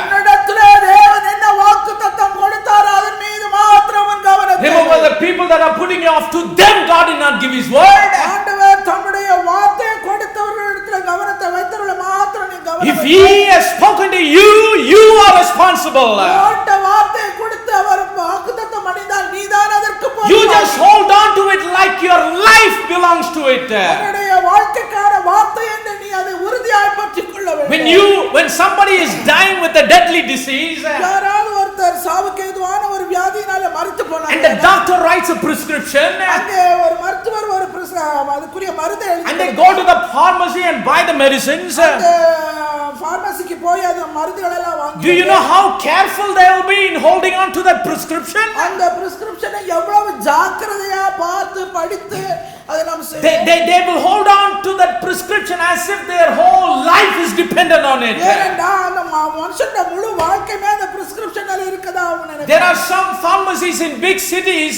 you know, the name will be written, life saving drugs are sold here. சில மருந்து கடைகளிலே ஜீவனை காக்கக்கூடிய மருந்துகள் இங்க இருக்கிறது என்று அவர்கள் போட்டுருக்காங்க. I know one such place in Chennai. எனக்கு சென்னையில ஒரு இடம் தெரியும். That drug store is only for life saving drugs. அந்த மருந்து கடையில ஜீவனை காக்கக்கூடிய மருந்துகள் மாத்திரமே இருக்கிறது. Most of the people that brings the prescription there, அநேகர் அந்த மருத்துவ சீட்டை கொண்டு வந்து they buy the medicines there for the people who are dying. யார் அங்க மருந்து கொண்டிருக்கிறார்கள் அவர்களுக்காக அந்த மருந்தை when they bring that prescription, they will bring it as if the whole life, whole future is belonging to the prescription. அந்த இடத்துல கொண்டு வரும்போது அந்த செத்து போகக்கூடிய அந்த மனுஷனுடைய முழு ஜீவனுமே அந்த மருந்து சீட்டுல இருப்பது போல அவர்கள் கவனமாக இருப்பார்கள். If people can hold on to a prescription that is given by a medical doctor, ஒரு மருத்துவ டாக்டரால கொடுக்கப்படுகிற மருந்து சீட்டை ஜனங்கள் அவ்வளவு கரிசனையாய் பார்த்தார்கள். how much more we need to hold on to the word that God has given us. தேவன் நமக்கு கொடுத்திருக்கிற வார்த்தையை குறித்த கவனம் கரிசனை எவ்வளவு அதிகம். how much more we need to hold on to his word when we go through trials and tribulations in our lives. நம்முடைய வாழ்க்கையிலே நாம் கடந்து போகிற துன்பங்கள் நெருக்கங்கள் கஷ்டங்கள் மத்தியிலே இந்த தேவனுடைய வார்த்தையை மாத்திரம் பிடித்துக் கொள்வது எவ்வளவு. not only our life is dependent on this word, நம்முடைய வாழ்க்கை மாத்திரம் வார்த்தையிலே, but even our eternal life is dependent on this word. ஜீவனமே அவருடைய வார்த்தையை சார்ந்திருக்கிறது. because we are serving an eternal God, ஏனென்றால் நாம் ஆராதிக்கிறவர் நித்தியமான தேவன், and his word is an eternal word, அவருடைய வார்த்தை நித்தியமான வார்த்தை. and it's very important to hold his word with high esteem and regard, with all awareness in our lives. விழிப்போடும் எல்லா ஜாக்கிரதையோடும் அவர் நமக்கு கொடுத்த இந்த வார்த்தையை வாக்குத்தத்தத்தை கடைசி வரை உறுதியாய் நாம் பற்றிக் கொள்ள வேண்டும். as you begin the trial of your faith, விசுவாச பரீட்சையின் ஆரம்பத்தில் நீ என்ன செய்தாய்? understand the word that God gave you has already settled your victory. தேவன் உனக்கு கொடுத்த அந்த வாக்குத்தத்தம், அந்த வசனம், அந்த வார்த்தை தான் உன் முடிவிலே, அந்த சோதனை முடிவிலே உன் ஜெயத்தை வரைக்கும். nobody can change it, nobody can alter அதை it. யாராலும் மாற்ற முடியாது, அதை யாராலும் வந்து அழிக்க முடியாது. praise the name of the living God.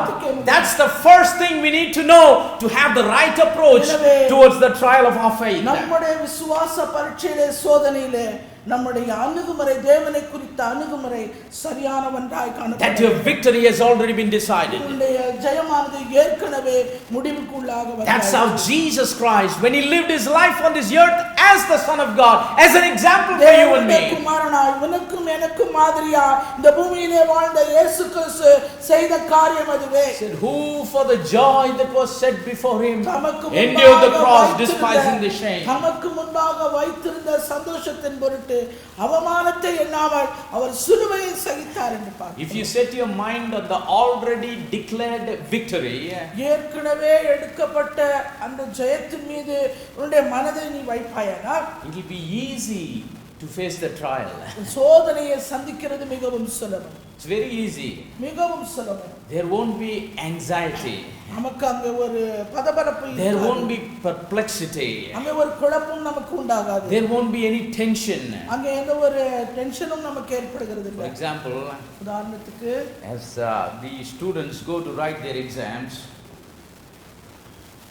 மாணவர்கள் பரீட்சை எழுத செல்லும்போது if you call someone and tell him or tell her, ஒரு பையனை ஒரு பொண்ணையை கூப்பிட்டு don't worry about this exam, இந்த பரீட்சை பத்தி நீ கவலைப்படாத, all that you have to do is go to the exam hall. நீ செய்ய வேண்டியதெல்லாம் பரீட்சை எழுதுற அந்த ஹாலுக்கு போனா போதும். you have to sit in the seat that is allotted for you. உனக்கு நியமிக்கப்பட்ட அந்த இருக்கையிலே நீ அமர்ந்தால் போதும். just get the paper, write your exam number and attend the exam. உன்னுடைய வினா தேர்வுத்தாள் வந்தவுடனே உன் பேரு உன் நம்பர் அதை மட்டும் நீ எழுதுனா Just attend the exam. அந்த எக்ஸாமை நீ அட்டெண்ட் பண்ணா போதும். Just put the question number, that's enough. ஒரு கேள்வி நம்பர் மட்டும் நீ போட்டால் You போதும். should not be absent, you should not escape the exam, you just have to write the நீ exam. வந்து அந்த எக்ஸாமை எழுதாம நீ தவறி போல நீ அதை அட்டெண்ட் பண்ற. But I give you the guarantee, you are going to get 100% in this exam. இந்த தேர்வுல நீ 100% உனக்கு கிடைக்கும், அதுக்கு நான் உத்தரவாதம் If பண்றேன். somebody gives that kind of an assurance to a student, ஒரு பரீட்சை எழுதுகிற மாணவனுக்கு யாரோ ஒருவர் இப்படிப்பட்டதான உத்தரவாதம் கொடுத்தாரானா, before he would go and sit in the exam hall, அவன் அந்த பரீட்சை எழுதுகிற அந்த மண்டபத்துல போய் உட்கார்வதற்கு முன்பாகவே do you know how he would go? அவன் எப்படி தெரியுமா போவான்? You can even see a difference in his walk, the way he enters into the campus. அந்த கேம்பஸ்க்குள்ள அவன் நடந்து போற நடையே வித்தியாசமா இருக்கும். Everybody will be like this till they enter the exam hall. அந்த எக்ஸாம் ஹால்ல கடைசியா போற வரைக்கும் அங்கிட்டு இங்கிட்டு பேப்பரை புரட்டிட்டு இருப்பாங்க. Did you read this question? இத படிச்சியா அத படிச்சியா என்று ஒருத்தர் கேட்டுக்குவாங்க. But he will be cool as a cucumber. அவன் ரொம்ப வந்து அமைதலா ரொம்ப கூலா கடந்து போவான். Because he knows. ஏனென்றால் அவனுக்கு நன்றாக தெரியும். He would just sit there and write something, scribble something in the paper. அவன் அந்த எக்ஸாம் ஹால்ல போய் தனக்கு நியமிக்கப்பட்டிருக்கிற இருக்கையில உட்கார்ந்து அவனுடைய பேரை நம்பரை எழுதி எதற்கு இருக்குனா போதும். He knows his result even before he sat for the exam. அந்த எக்ஸாமை எழுதுவதற்கு முன்பாகவே அவனுடைய விளைவு அதனுடைய பதில் என்னவென்று அவனுக்கு நன்றாக He would be very happy, everybody would be sweating. எல்லாருக்கும் வேர்த்து பதபதப்பா இருக்கும். He would be very happily sitting. அவன் ரொம்ப சந்தோஷமா இந்த இடத்துல No nervousness. அவனுக்கு அங்க nervousness No perplexity, no anxiety. குழப்பம் இல்ல, அவனுக்கு எந்த ஒரு பயமும் இல்ல. Why? He has the assurance that his result is almost declared, already declared. ஏனென்றால் ஏற்கனவே அறிவிக்கப்பட்ட ஜெயமானது அவனுக்கு நன்றாக தெரியும். It is a victorious, good result. அது ஒரு நல்ல ஒரு ரிசல்ட், அவனுக்கு ஜெயமுள்ள. That is how we have to face the trial of faith. அப்படிதான் நாமும் நம்முடைய விசுவாச பரீட்சை சோதனை. That's how our Lord Jesus faced the trial of faith. ஆண்டவராய் இயேசு கிறிஸ்துவும் அப்படிதான் சந்தித்தார். Who for the joy that was set before him endured the cross. அவருக்கு முன்பாக வைத்திருந்த சந்தோஷத்தின் பொருட்டு அவர் சிலுவையை சகித்தார். That's how we have to step into this trial of faith. இந்த விசுவாச பரீட்சையிலே சோதனையிலே நாமும் நம் அடியை If we enter into the trial of faith with this frame of mind, இந்த விதமான ஒரு மனநிலையோடு நம்முடைய விசுவாச பரீட்சை சோதனையிலே நம்மளே கடந்து போறோம். enter the trial of faith with this kind of a heart and mind, இவ்விதமான ஒரு மனதோடும் இருதயத்தோடும் விசுவாச பரீட்சை சோதனைக்குள்ளே நாம் கடந்து போனோம்னா trial of faith won't be a pain for us. நமக்கு விசுவாச பரீட்சை ஒரு வலியாக தோன்றாது. Praise the name of the living God. The second approach that we need to have towards the trial of faith is நம்முடைய விசுவாச பரீட்சையிலே சோதனையிலே நாம் செய்ய வேண்டிய அணுகுமுறை இரண்டாவதாக, we must allow patience to be produced in the trial of our faith. நம்முடைய விசுவாச பரீட்சையிலே சோதனையிலே பொறுமையை நாம் அனுமதிக்க வேண்டும், நமக்குள்ளே உண்டாகும். God allows the trial of faith in order to extract or produce patience in our lives. தேவன் அந்த விசுவாச பரீட்சையை சோதனையை நம்முடைய வாழ்க்கையில அவர் அனுமதிக்கிறார் என்றால் நம்முடைய வாழ்க்கையிலிருந்து பொறுமை உண்டாகப்பட வேண்டும் என்று. See, faith and patience, they are almost like twins that cannot be separated. பிரிக்க முடியாத இரட்டை பிள்ளைகளை போன்றது பொறுமையும் விசுவாசமும். If you have patience, you will always have faith, and if you have faith, you will always have patience. பொறுமை இருந்தால் உனக்கு விசுவாசம் உண்டாயிருக்கும், விசுவாசம் உண்டாயிருந்தால் உன்னிலே பொறுமையும் உண்டாயிருக்கும். See, many times when people hear the word patience in the context of faith, அந்த விசுவாச காரியத்திலே பொறுமை என்கிற அந்த வார்த்தையை அநேக நேரங்களிலே ஜனங்கள் கேட்கும்போது they think it is a gimmick for delay. அது ஒரு தாமதத்துக்கான அறிகுறி என்று அவர்கள் நினைக்கிறார்கள். Patience is always attributed to delay in time. பொறுமை வந்து எப்பொழுதுமே ஒரு தாமதத்துக்கான ஒரு அறிகுறியா என்ன பண்ணிடுறாங்க நிறைய விசுவாசிகள் எடுத்துக்கொள்றாங்க. That is very wrong. அது மிகவும் தவறானது. Because whenever the scripture talks about patience in the context of faith, அந்த விசுவாசத்தின் காரியங்களிலே பொறுமையை பற்றி பேசும்போது பொறுமையை விசுவாசம் என்கிற காரியத்தின் கண்ணோட்டத்தில் நம்ம பார்க்கும்போது it is not about time. அது வந்து காலத்தை பற்றியதல்ல. It's not about Abraham waited for 25 years, I have to wait at least for 26 years. It's not like that. Abraham 25 வருஷம் காத்திருந்தா நான் 26 வருஷம் காத்திருக்க வேணுமா, அந்த விதமான கிடையாது. Patience in the context of faith means there is no fluctuation in your faith, even though the circumstances changes, even though the time goes. விசுவாச நிலையிலே இந்த பொறுமை என்று பேசப்படுவது அது காலத்தை குறித்ததல்ல. உன்னுடைய விசுவாசத்திலே ஏற்ற தாழ்வு இல்லாமல் அது ஒரே நிலையிலே ஆரம்பத்திலிருந்தே காணப்பட வேண்டும். See, God allows trials of faith predominantly in two different ways. தேவன் விசுவாசத்தின் பரீட்சை சோதனையை இரண்டு விதமான நிலைகளிலே அவர் அனுமதிக்கிறார். Sometimes he uses both. சில நேரங்களில் ரெண்டையுமே சேர்த்து அனுமதிக்கிறார். Sometimes he uses time. சில நேரங்களிலே காலம். Sometimes he uses circumstances. சில நேரங்களிலே சூழ்நிலைகள். Sometimes he uses both to try our faith. சில நேரங்களிலே சூழ்நிலை காலம் இரண்டையும் சேர்த்து நம்முடைய விசுவாச பரீட்சை சோதனையிலே அனுமதிக்கிறார். Why does he do that? ஏன் அவ்விதமாய் செய்கிறார்? He uses time, he uses circumstances to test, to try our faith in order to extract or produce patience from our faith. சூழ்நிலையை பயன்படுத்தி நம்முடைய விசுவாச பரீட்சையை சோதனையை தேவன் அனுமதிக்கும்போது நமக்குள் இருந்து பொறுமை என்கிற ஒன்றை அவர் உருவாக்க அவர் விருப்பமுள்ளவர். That's why in James chapter number 1 and verse number 3 we read in the scripture. யாக்கோபு 1வது அதிகாரம் 3வது வசனத்திலே நாம் இவ்விதமாய் வாசிக்கிறோம். It says, knowing this, that the trying of your faith worketh patience. உங்கள் விசுவாசத்தின் பரீட்சையானது பொறுமையை உண்டாக்கும் என்று அறிந்து. See, I like the word that is used in the Tamil Bible. It produces patience. அது பொறுமையை உண்டாக்கும் என்று அறிந்து. Maybe this is old English, the King James version. It says, knowing this, that trying of your faith worketh patience. அங்கே விசுவாசம் உங்க பொறுமையை கிரியை செய்யும் என்று சொல்லப்பட்டிருக்கிறது. Praise the name of the living God. நாமத்துக்கே. But it's actually producing patience. உண்மையிலே அது பொறுமையை உண்டாக்குகிறதா. It's actually extracting patience from our faith. நம்முடைய விசுவாசத்திலிருந்து அது பொறுமையை நமக்குள்ளே கொண்டு வருகிறதா. Another scripture, Romans chapter number 5 and verse number 3 says, ரோமர்களின் நிருபம் 5வது அதிகாரம் 3வது வசனத்திலே it says, and not only so, but we glory in tribulations also, knowing that tribulation worketh patience. அது மாத்திரமல்ல, உபத்திரவம் பொறுமையையும் பொறுமை பரீட்சை நம்பிக்கையும் உண்டாம் என்று அறிந்து. Praise the name of the living God. Here the apostle writes, இங்கே அப்போஸ்தலன் எழுதுகிறார், we glory in tribulations. நாங்க உபத்திரவங்களிலே மேன்மை பாராட்டுகிறோம். He says we are proud about tribulations. நாங்க உபத்திரவை குறித்து நாங்க மிகுந்த மேன்மை பாராட்டுகிறோம். We are boasting about tribulations. நாங்க அந்த உபத்திரவங்களை குறித்து நாம பெருமைப்படுகிறோம். Why we are boasting?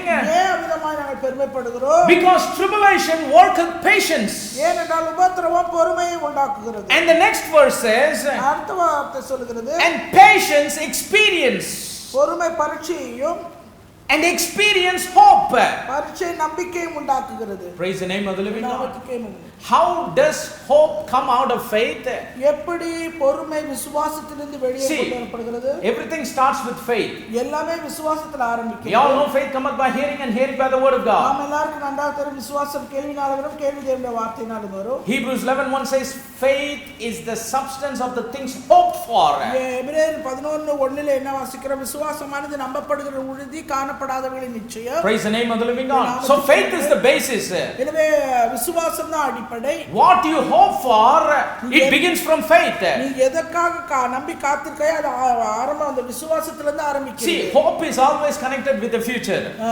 நம்பிக்கை என்பது எதிர்காலத்தோடு சம்பந்தப்பட்டது. Hope is not connected with the present or with the past. அது நிகழ்காலத்தோடு கடந்த காலத்தோடு சம்பந்தப்பட்டது அல்ல. That's why people say, I hope to be this, I hope to be that, I hope this problem will be solved. ஜனங்க சொல்வாங்க, நான் இது முடிஞ்சு இந்த பிரச்சனை சால்வ் ஆயிடும், நான் நம்புறேன், நான் நம்பிக்கை கொண்டிருக்கிறேன், நாளைக்கு பார்க்கலாம் என்று நம்பி. It is always connected with the future. எல்லாமே எதிர்காலத்தை கொண்டதாக But faith, ஆனால் விசுவாசமோ, it is always connected with the present. அது நிகழ்காலத்தோடு சம்பந்தப்பட்ட ஒன்று. That's why Hebrews 11:1 it begins by saying now faith. அதனால தான் அங்க எபிரேயர் 11:1 தமிழ்ல அப்படி இல்ல, ஆனா ஆங்கிலத்திலே now and இப்பொழுது விசுவாசமானது. It means the present faith. அந்த நிகழ்கால விசுவாசம். The present faith is the substance or the assurance of the things that you hope for. இப்பொழுது விசுவாசமானது நம்பப்படுகிறவர்களின் உறுதி, காணப்படாதவர்களின் நிச்சயம். If you hope something for tomorrow, you need to have faith on it today. இல்ல நாளைக்கு ஒரு காரியத்துக்காக நீங்க நம்பிக்கை கொண்டால் இன்றைக்கே நீங்கள் அதை குறித்த விசுவாசம். So if you have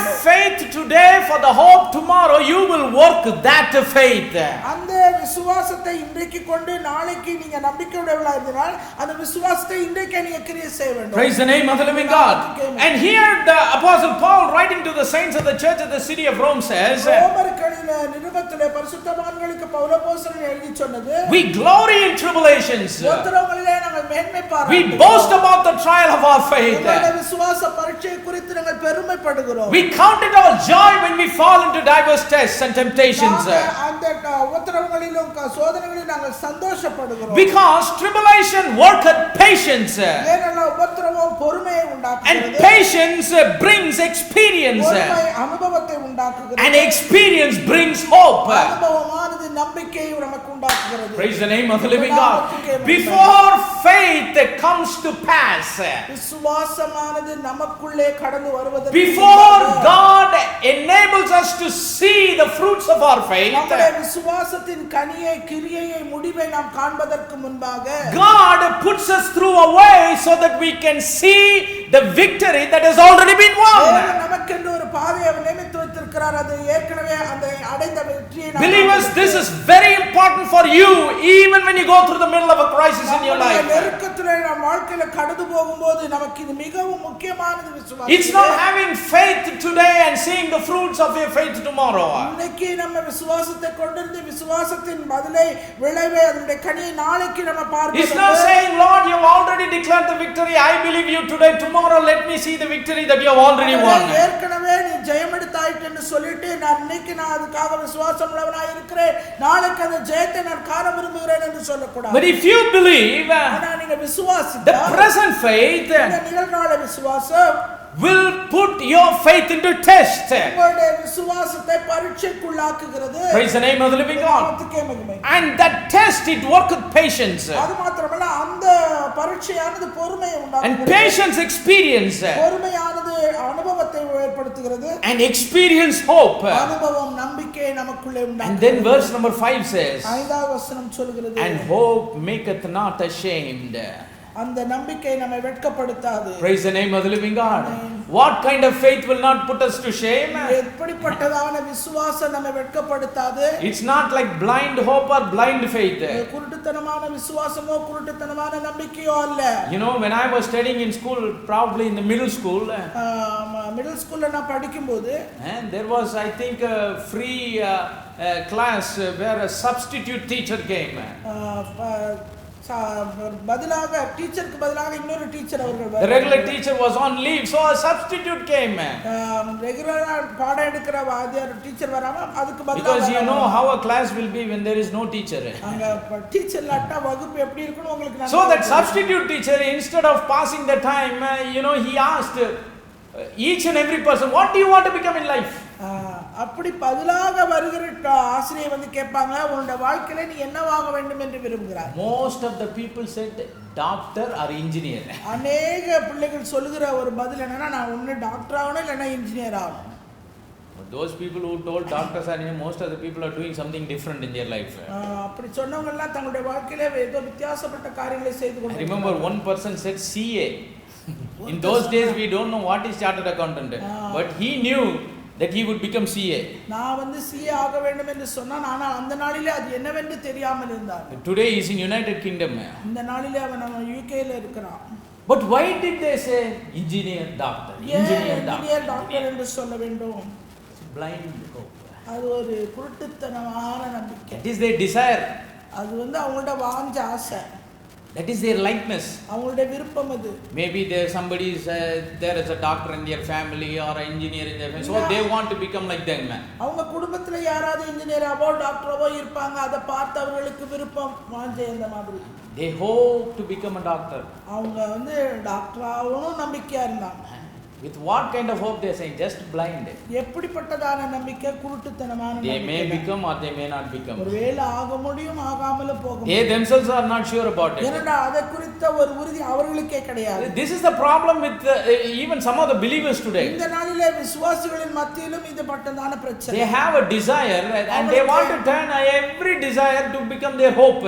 எல்லாம் அவங்களுக்கு வாஞ்சை இருக்கானா, அந்த வாஞ்சை எல்லாமே அவங்களுடைய நம்பிக்கையா மாறணும். Blind hope. குருட்டுத்தனமான Somehow God will do it, brother. எப்படியோ ஆண்டவர் செய்வார் சகோதரனே. No, this is not way the Christian faith works. கிறிஸ்துவ விசுவாசம் அப்படியாய் கிரியை செய்யக்கூடியது அல்ல. It all begins from the word. அது வார்த்தையிலே ஆரம்பிக்கக்கூடியது. The hope for the future is brought by the word of God as faith into our lives. எதிர்காலத்துக்கான நம்பிக்கையை வார்த்தை தான் நமக்குள்ளே விசுவாசமாய் கொண்டு வருகிறது. That word that brings faith is our assurance. அந்த வார்த்தை கொண்டு வருகிற அந்த விசுவாசம் தான் நமக்கு உறுதியை அளிக்கிறது. And when we believe God and trust God, தேவனை விசுவாசித்து அவரை நாம் நம்பும்போது then our faith is tested. நம்முடைய விசுவாசம் பரீட்சிக்கப்படுகிறது. And when faith is tested, நம்முடைய விசுவாசம் பரீட்சிக்கப்படுகிறது. it worketh patience. அங்கே பொறுமையை அது உண்டாக்குகிறது. And patience experience. பொறுமை அனுபவத்தை உண்டாக்குகிறது. And experience hope. அனுபவமானது நம்பிக்கையை நமக்கு உண்டாக்குகிறது. That hope will never make us be ashamed. நம்மை ஒரு காலம் வெட்கப்படுத்தாது. Praise the name of the living God.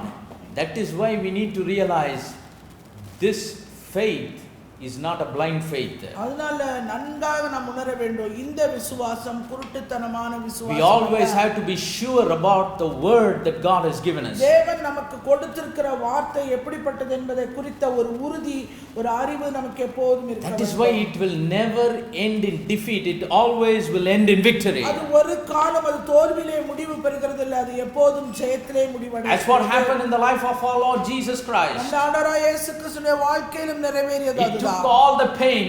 அவர் எல்லா பாடுகளையும் தன்னை மீது He எடுத்துக்கொண்டார். took all the suffering. எல்லா வலிகளையும் தன்னை மீது He எடுத்துக்கொண்டார். took all the shame upon him. எல்லா அவமானங்களையும் அவர் ஏற்றுக்கொண்டார். And because of that, அது நிமித்தமாய் after his burial on the third day, அந்த அவர் அடக்கம் பண்ணப்பட்ட மூன்றாம் he நாளிலே rose from the grave victoriously. அவர் கல்லறையிலிருந்து உயிரோடு He வெற்றியாய் won the victory even over death and hell. அவர் மரணத்தையும் பாதாளத்தையுமே He ஜெயிக்கிறவராய் took the keys of hell and our death. பாதாளத்துக்குரிய திறவுகோலை எடுத்துக்கொண்டார். That's why in Corinthians Apostle Paul writes, அதனால அப்போஸ்தலனாகிய Pavul கொரிந்தியர்களில் even if the princes of the world knew, they would not have crucified the Son of the living God. அவங்க இந்த உலகத்தின் அதிபதி அந்த தேவனுடைய குமாரனை அவர் தேவனுடைய குமாரனை அறிந்திருந்தார்களா சிலுவையில் அறிந்திருக்க மாட்டார். Praise the name of the living God. If they would have known Christ would win his victory over all these things, இந்த கிறிஸ்து இந்த காரியங்கள் எல்லாம் அவர் ஜெயம் பெறுவார் என்று அவர்கள் அறிந்திருந்தார்களா they even would not have crucified our Lord Jesus Christ. இயேசு கிறிஸ்துவை சிலுவையில் அறிந்திருக்க மாட்டார். Praise the name of the living God. So through faith and patience, எனவே விசுவாசத்தின் மூலமாய் பொறுமையினால் we need to face the trial. நாம் அந்த சவாலை நாம் சந்திக்க வேண்டும். Even when the scripture was talking about Abraham, the father of all those who believe, ஆபிரகாமே விசுவாசிக்கிற எவரும், when the scripture is talking about Abraham, who is the father of all those who believe, விசுவாசிப்போருக்கு எல்லாம் தகப்பனான ஆபிரகாமை குறித்து வசனம் என்ன சொல்லுதுன்னா, let us go to Hebrews chapter number 6 எபிரேயர்கள் நிருபம் 6வது அதிகாரம் and verse number 12. 12ஆம் வசனம். See, Abraham is the father of all those who believe. விசுவாசிக்கிற யாவருக்கும் அவன் தகப்பனாய். And about him, the word of God says, அவனை குறித்து வேதவசனம் இவ்விதமாய் சொல்கிறது, be that ye be not slothful, but followers of them who are the heroes of faith, who through faith and patience inherit the promises. தமிழ்ல 11ஆம் வசனம் 6:11. நீங்கள் அசதியாயிராமல் வாக்குத்தத்தமான ஆசீர்வாதங்களை விசுவாசத்தினாலும் நீடிய பொறுமையினாலும் சுதந்திரித்துக் கொள்ளுகிறவர்களை பின்பற்றுகிறவர்களாய் இருந்து. You know, in Tamil Bible, not only patience it says, but an enduring patience. நீடிய பொறுமை என்று சொல்லப்பட்டிருக்கிறது. Praise the name of the living God. So this is not about time factor. இது வந்து காலத்தை குறிக்கிற ஒரு காரியம். It's talking about the consistent level of faith that you have. நீங்க கொண்டிருக்கிற விசுவாசத்தினுடைய நிலை அது அளவுபடாம, all through the trial of faith you maintain a consistent level of faith. உங்களுடைய விசுவாச பரீட்சையிலே சோதனையிலே உங்களுடைய விசுவாசம் அது நிலைத்த தன்மை உடையதா. That consistent time is referred to as an enduring patience. அந்த நிலைத்த தன்மையுடைய அந்த விசுவாசத்தை பற்றி தான் நீடிய பொறுமை என்று இங்கே வேதம் சொல்லுகிறது. Maintaining a consistent level of faith each and every day of our life is very important. நம்முடைய அனுதின வாழ்க்கையிலே அந்த நிலைத்த விசுவாசம் என்பது மிகவும் முக்கியமானது. See, sometimes when people go through trials, when things are looking positive, their faith will go up. தங்களுடைய விசுவாச பரீட்சையிலே அவர்களுக்கு நேர்மறையான காரியங்கள் நடக்கும்போது அவருடைய விசுவாசத்தில் அவர்கள் உயர்ந்தவர்களாக When things look negative, their faith level will go down. விசுவாச பரீட்சையிலே சோதனையிலே காரியங்கள் எதிர்மறையாக இருக்கும்போது that is not the kind of faith that the scripture is talking about. இங்கே வேதவசனம் அப்படிப்பட்டதான விசுவாசத்தை பற்றி பேசவில்லை. Yes, in the flesh, in our mind, there will be some wavering, but the faith in our heart should never fluctuate. நம்முடைய மாம்சத்திலே நம்முடைய சிந்தனையிலே நாம் கொண்டிருக்கிற விசுவாசத்திலே ஒரு அளவுபடுதல் உண்டாகும் தான், ஆனால் ஏற்றுக்கொண்ட இருதயத்திலே அப்படிப்பட்டதான ஒரு காரியம் இருக்கப்படக்கூடாது. For example, if you take the life of Abraham, ஆபிரகாமுடைய வாழ்க்கையை எடுத்துக்கொள்ளுங்க. 75 years old was he when he received the promise from God. 75 வயதுள்ளவனாக இருந்தபோது ஆண்டவரிடத்திலிருந்து வாக்குத்தத்தத்தை அவன் பெற்றான். And that word that he received, it produced faith in him. அவன் ஆண்டவரிடத்திலிருந்து பெற்றுக்கொண்ட வாக்குத்தத்தத்தின் மூலமான அந்த விசுவாசம் அவனுக்குள்ளே உண்டானது. That was the only assurance of his hope. அவனுடைய நம்பிக்கைக்கு உத்தரவாதம் அது ஒன்றுதான். Praise the name of the living God. நாமத்துக்கே மகிமை. But when was the time he had Isaac? எப்பொழுது அவன் ஈசாக்கை கொண்டான்? 100 years old. 100 வயதான போது. Almost if you calculate the time of Abraham from the time he received the promise அவன் வாக்குத்தத்தத்தை பெற்ற அந்த நாளிலிருந்து until the time he saw the beginning of the fulfillment of promise, அந்த வாக்குத்தத்தத்தின் நிறைவேறுதலின் ஆரம்பம் வரைக்கும் உள்ள அந்த நாட்களை நீங்கள் நினைத்து there's a gap of almost 25 years. ஏறத்தாழ 25 வருடங்களாக கணக்கிடப்படுகிறது. Just think about this. அத கொஞ்சம் யோசிச்சு பாருங்க. Abraham was not a superhuman. அவன் வந்து ஒரு சாதாரணமான மனுஷன் அல்ல. He is also a human being like you and me. நீ போன்ற அவன் ஒரு சாதாரண மனுஷன். But only difference is he is like a believer. ஆனா ஒரே like us. அவன் ஒரு விசுவாசி. Like we are believing God as believers in this day and time, he believed God at that time, at that dispensation. நாம் வாழ்ந்து கொண்டிருக்கிற இந்த காலத்துல இந்த நேரத்துல ஆண்டவருக்கு விசுவாசிகளாய் இருப்பது போல ஆபிரகாம் தான் வாழ்ந்த காலத்துக்குள்ளே அவன் ஆண்டவருக்கு விசுவாசியாய் இருந்தான். He had a very limited light.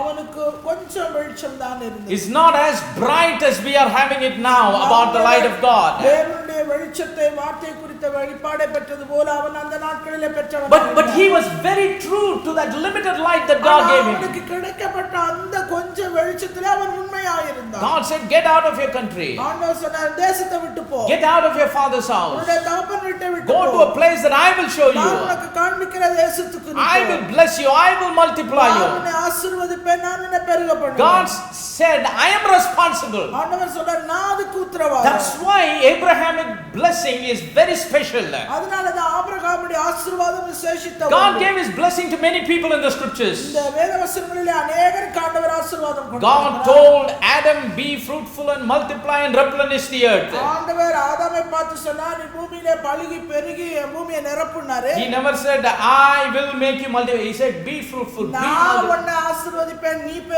நான் உன்னை பெருக பண்ணுவேன்னு சொல்லல, நீ பலுகி பெருகி பூமியை நிரப்பு. But when the time came for him to bless Abraham, he said, I will bless you. ஆனா ஆபிரகாமை ஆசீர்வதிக்கிற ஒரு நேரம் வந்தபோது ஆண்டவர் சொன்னார், நான் உன்னை ஆசீர்வதிப்பேன். I will multiply you. நான் உன்னை பெருக பண்ணுவேன். I will make your name great. நான் உன் பேரை பெருமைப்படுத்துவேன். So God is saying, I am responsible for the word that I am giving you. ஆண்டவர் சொன்னார், நான் கொடுக்கிற வார்த்தைகளுக்கு நான் தான் உத்தரவாதி. And Abraham understood this.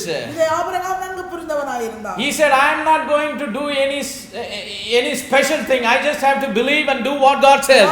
ஆண்டவர் சொன்ன இந்த வேதவசன வாக்குத்தத்தங்களுக்கு விசேஷமாய் ஒன்று செய்யல, அதை அப்படியே நான் விசுவாசிக்கிறேன். Abraham believed God and he departed to go to the place where the Lord was showing him. Abraham தேவன் தனக்கு கட்டளையிட்டபடியே விசுவாசம் உள்ளவனாய் தகப்பனையும் வீட்டையும் தேசத்தையும் விட்டு கிளம்பி போனார். Praise the name of the living God.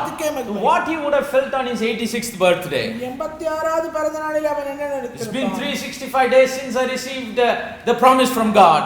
தேவனிடத்திலிருந்து பெற்றுக்கொண்ட அந்த வாக்குத்தத்தம் 365 நாளுக்கு God said, I will do it. நான் செய்வேன் என்று சொன்னாரே. But where it is happening? எங்க நடந்திருக்கு? What he would have felt on his 90th birthday. ஒருவேளை 90வது 99வது பிறந்த நாளிலே அவன் நினைத்திருக்கிறான். What he would have felt even on his 99th birthday. 99வது பிறந்த நாளிலே அவன் என்ன நினைத்திருக்க கூடும்? It's been 24 years since the Lord gave his promise. 24 வருஷமும் கடந்து போயிடுச்சு. But my brothers and sisters in Christ, கிறிஸ்துவுக்குள் அன்பான சகோதர Abraham, the father of all those who believe, விசுவாசிக்கிற யாவருக்கும் தகப்பனாகிய because he received that sure word from God, ஆண்டவரிடத்திலிருந்து நிச்சயமுள்ள வார்த்தைகளை பெற்றவன், because he said he will do it, அவர் சொன்னதனால அவர் செய்வார் என்கிற உறுதி, because he said I will multiply you, நான் உன்னை பெருமைப்படுவேன், I will make your name great, நான் உன் பெயரை I will பெருமைப்படுவேன், make you a blessing, நான் உன்னை ஆசீர்வதிப்பேன், I will bless them that bless thee, நான் உன்னை ஆசீர்வதிக்கிறவர்களை ஆசீர்வதிப்பேன், I will curse them that curse thee. நான் உன்னை சபிக்கிறவர்களை சபிப்பேன். In all those 25 years, இந்த 25 வருடங்கள் முழுவதுமாய் Abraham's faith did not fluctuate. அவருடைய ஆண்டவர் மீது கொண்டிருந்த அந்த விசுவாசத்திலே ஏற்றத்தாழ்வுகள் உண்டாகவில்லை. The faith of Abraham on the 80th birthday was as same as it was when he received the promise from God on his 75th year of his life. அவருடைய 80வது வயது பிறந்த நாளின் போது 75வது வயதிலே தேவனிடத்திலே எப்படிப்பட்டதான விசுவாசம் கொண்டவனாய் இருந்தானோ அதே நிலைத்த விசுவாசம் உடையவனாய் அவன் Even when he was 85, 90, 91, 92, even until that time, he had the assurance to see the beginning of the fulfillment of promise. His faith never fluctuated. 85, 90, 92 99 வயது அந்த வாக்குத்தத்தத்தின் நிறைவேறும் வரைக்கும் அவனுடைய விசுவாசத்தின் நிலையிலே எந்த ஒரு மாற்றமும் இல்லாத நிலைத்த That's why my Bible says he considered not his own body dead. அதனாலதான் வேதவசனத்துல அவன் தான் செத்து போனது என்னாது. He did not consider even the deadness of Sarah's womb. சாராளுடைய கர்ப்பம் செத்து போனது அவன். But he was strong in his faith. அவனுடைய விசுவாசத்திலே அவன் வல்லவனாய் இருந்தான். How could this man be strong in his faith? மனுஷன் விசுவாசத்திலே வல்லவனாய் இருந்தான். Because of the word of assurance and promise that he received from God. தேவனிடத்திலே பெற்றுக்கொண்ட அந்த வாக்குத்தத்தத்தை குறித்த ஒரு உறுதியான விசுவாசம். He was very sure about it. அதை குறித்த முழு நிச்சயமுடையவனாய் அவன். That through his seed God would multiply his generation. அவருடைய சந்ததிக்குள்ளே பூமியில் உள்ள வம்சங்கள் எல்லாம் ஆசீர்வதிக்கப்பட வேண்டியது. Even when the Lord said, "Go and offer Isaac as a sacrifice unto me," Abraham ஈசாக்கை பலியாக கொடு என்று ஆண்டவர் ஆபிரகாமிடத்தில் சொன்னபோது the scripture says he did not have two thoughts about it. அதை குறித்த ரெண்டு விதமான எண்ணங்கள் அவன் கொள்ளல. He did not get into the discernment mode whether it is the voice of God or the voice of the devil. இல்ல இது ஆண்டவருடைய உண்மையாவே ஆண்டவருடைய சத்தமா இல்ல பிசாசு சத்தமா என்று சொல்லலாம் பௌத்தரியம். He was a man of God. He is so accustomed to hearing the voice of God. தேவனுடைய வார்த்தையின் சத்தத்தை கேட்ட பழக்கமுடைய ஒரு மனுஷனாய் அவன் காணப்பட்டான். Nobody could easily deceive such kind of a believer. அப்படிப்பட்டதான ஒரு விசுவாசை எவராலும் சுலபமாக ஏமாற்ற முடியாது. So my Bible says he immediately saddled up his ass and went to the place where the Lord asked him to build the altar and offer the sacrifice. சொல்லுகிறது அவன் கழுதையின் மீது சேண வைத்து பிள்ளையையும் வேலைக்காரனையும் கூட்டிக் கொண்டு ஈசாக்கை பலியிடும்படி அவன் கடந்து He was not still waiting to see here and there whether the Lord would call him again to cancel what he told before. பலியிடுவதற்கு முன்பாக ஆண்டவர் ஏதா கூப்பிடுவாரா ஏதா மாறுதல் செய்வாரா என்று சொல்லி இங்கு மங்கம் எதிர்பார்த்தவன் காத்து கொண்டிருக்கிறான். Because the scripture says even though if he was dead, the Isaac God would raise him back to life. வசனம் சொல்லுகிறது அப்படியே அவன் மரித்து போனானாலோ அவனை மரித்தோரிலிருந்து எழுப்ப அவர் வல்லவர் என்று அவர். Why? What's the reason? ஏன் என்ன காரணம்? Because God has already said only through him. ஏனென்றால் அவன் மூலமாக மாத்திரமே. There is no other substitute. வேற எந்த ஒரு பதிலும் கிடையாது. There is no replacement for Isaac. ஈசாக்குக்கு பதிலாக எவரும் கிடையாது. Only through him. அவன் மூலமாக மாத்திரமே. God said, "I will multiply you." நான் உன்னை பெருக பண்ணுவேன். Praise the name of the living God. That's why even though when the Lord asked him to offer Isaac as a sacrifice unto him, அவருக்கு பலியாக ஈசாக்கை பலியிடும்படியாக ஆண்டவர் ஆபிரகாமை சொன்னபோது, even though what the Lord wanted him to do was against the promise that God gave him, தேவன் அவனுக்கு கொடுத்த வாக்குத்தத்தத்துக்கு முரண்பாடாய் இந்த ஈசாக்கை பலியிடும்படியாக ஆண்டவர் அவனிடத்தில் சொன்னபோது, he understood God is testing my faith. ஆண்டவர் அவருடைய விசுவாசத்தை பரீட்சிக்கிறார் என்பதை He said, God is testing my faith whether I'm still believing the original promise that he gave me. ஆண்டவர் எனக்கு கொடுத்த அந்த வாக்குத்தத்தத்திலே நான் விசுவாசம் உள்ளவனாய் நிலைத்தவனாய் இருக்கிறேனா என்பதை ஆண்டவர் என்னை பரீட்சிக்கிறார் என்பதை மாத்திரம் அவன் அறிந்தவனாய் இருந்தான். Through faith and patience. எனவே விசுவாசத்தின் மூலமாய் பொறுமையினாலே. Praise the name of the living God. The right approach to the trial of faith. நம்முடைய விசுவாசத்தின் பரீட்சையிலே நாம் செய்ய வேண்டிய சரியான அணுகுமுறை. Number 1. முதலாவதாக settle in your mind the victory that has already been won. ஏற்கனவே எடுக்கப்பட்ட ஜெயத்தின் மீது உங்களுடைய மனநிலையை நீங்கள் வைக்க வேண்டும். There are no two results at the end of the trial of your faith. உங்களுடைய விசுவாசத்தின் பரீட்சையிலே அந்த விளைவுகள் இரண்டு விதமான விளைவுகள் வரப்போகுது. That's what even we see in the life of blind Bartimaeus. நம்ம அந்த blind குருடன் பர்த்திமேயுவிட்ட இருந்து நாம் காண்கிறது. Even though the people silenced him, அவனை மற்றவர்கள் பேசாதிருக்கும்படி அதட்டின போது, he was still very much confident. அவன் இன்னும் முழு நிச்சயமுடையவனாய் நம்பிக்கையுடையவனாய் He cried the more a great deal, the scripture அவன் says. முன்பு விட அதிகமாய் கூப்பிட்டான், சத்தமாய் கூப்பிட்டான். He raised the volume of his voice. அவருடைய வார்த்தையின் சத்தத்தை அதிகமாக்கினான். Why? Because his faith was very sure. ஏனென்றால் அவனுடைய விசுவாசமானது உறுதியானதாக. He still had his focus on what he heard, that it was Jesus of Nazareth that is passing அவன் by. ஆரம்பத்திலே கேட்ட அந்த வார்த்தை நசரேயனாக இயேசு வருகிறார் என்று கேள்விப்பட்ட அந்த வார்த்தையிலே மாத்திரம் தன்னுடைய So when God uses time and circumstances to put our faith into test, எனவே நம்முடைய விசுவாசத்தை பரீட்சிக்கும் போது தேவன் காலத்தையும் சூழ்நிலையும் எடுத்துக்கொள்கிறார். in those times and circumstances we need to show patience. அந்த காலங்களிலும் அந்த சூழ்நிலைகளிலும் நம்முடைய பொறுமையை நாம் காண்பிக்க வேண்டியது அவசியமாய். Because this word is the word that produced the original faith that God gave you in your heart. ஏனென்றால் இந்த வார்த்தை மூலமாக உண்மையான விசுவாசம், தேவனுடைய விசுவாசம் நம்முடைய இருதயத்திலே நமக்கு உண்டாகக்கூடியது. Because this word never fails, the faith that came through this word also will never இந்த fail. வார்த்தை ஒரு காலம் பொய்த்து போகிறதில்லை, தோல்வி அடைகிறதில்லை.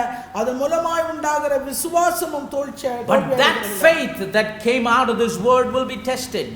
ஆனால் இந்த வார்த்தையின் மூலமாய் வருகிற அந்த விசுவாசமானது பரீட்சிக்கப்படக்கூடியது. And Apostle Paul says we glory in those trials. அந்த உபத்திரவங்களிலே நாங்கள் மேன்மை பாராட்டுகிறோம் என்று பவுல் அப்போஸ்தலன் சொல்கிறார். Because those trials they produce patience. ஏனென்றால் அந்த உபத்திரவங்கள் எங்களுக்கு பொறுமையை உண்டாக்குகிறது. Secondly, the approach is trial of faith extracts and produces patience. இரண்டாவது, நம்முடைய விசுவாசத்தின் சோதனையிலே பரீட்சையிலே நாம் கடந்து போகும்போது அது நமக்குள்ளே பொறுமையை உண்டாக்குகிறது. Trial of faith produces patience. விசுவாசத்தின் பரீட்சை சோதனை நமக்குள்ளே பொறுமையை உண்டாக்குகிறது. Patience experience. பொறுமை நமக்கு அனுபவத்தை உண்டாக்குகிறது. Experience hope. அனுபவம் நம்பிக்கை உண்டாக்குகிறது. And that hope will not make you அந்த ashamed. நம்பிக்கை நம்மை ஒரு காலம் வெட்கப்படுத்தாது. Praise the name of the living God. நாமத்துக்கே The third approach that we need to have நமக்கு வேண்டிய மூன்றாவது அணுகுமுறை, while going through the trial of faith, நம்முடைய விசுவாச பரீட்சையிலே நாம் கடந்து போகும்போது we need to know that we have to be proved in order to be approved. Let us read a scripture.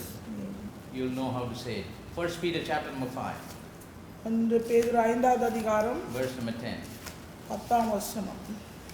But the God of all grace, who hath called us unto his eternal glory by Christ Jesus, after that he hath suffered a while, make you perfect, establish, strengthen, settle you. கிறிஸ்து இயேசுவுக்குள் நம்மை தமது நித்திய மகிமைக்கு அழைத்தவராய் இருக்கிற சகல கிருபையும் பொருந்திய தேவன் தாமே கொஞ்ச கால பாடனுபவிக்கிற உங்களை ஸ்திரப்படுத்தி, ஸ்திரப்படுத்தி, பலப்படுத்தி நிலைநிறுத்துவாராக. In order for us to be made perfect, to be established, to be strengthened and to be settled, நாம் நம்மை பலப்படுத்தி, சீர்படுத்தி, ஸ்திரப்படுத்தி நிலைநிறுத்துவதற்கு we have to be proved, we have to suffer for a little while. கொஞ்ச காலம் பாடனுபவிக்க வேண்டியவர்களாய் இருக்கிறோம். So what do we understand from this? இதிலிருந்து நாம் புரிந்து கொள்கிறது என்ன? Test of faith is not going to be forever. எனவே இந்த விசுவாச பரீட்சை சோதனை நீண்ட காலம் உடையதல்ல. There is a duration that God has appointed to put our faith into test. தேவன் நம்முடைய விசுவாச பரீட்சைக்கு சோதனைக்கென்று ஒரு குறிப்பிட்ட காலத்தை வைத்திருக்கிறார். So as a believer, ஒரு விசுவாசி என்கிற நிலையில் our faith has to be proved so that our life can be approved. நம்முடைய விசுவாசமானது சோதிக்கப்பட்டு உறுதிப்படுத்தப்பட வேண்டும். Praise the name of the living God. Faith untested, it cannot be trusted. எனவே அந்த விசுவாசமானது விசுவாசமானது பரீட்சிக்கப்பட்டு உறுதிப்படுத்தப்படவிட்டால் அது நம்பிக்கைக்குரியது அல்ல. Before God can entrust us with His goodness and grace, He puts our faith into test. அவர் நம்முடைய கிருபைக்கும் நம்முடைய நன்மைக்கும் அவர் நம்மை பாத்திரவான்கள் ஆக்குவதற்கு முன்பாக இந்த விசுவாசமானது பரீட்சிக்கப்பட வேண்டும், சோதிக்கப்பட வேண்டும். Praise the name of the living God.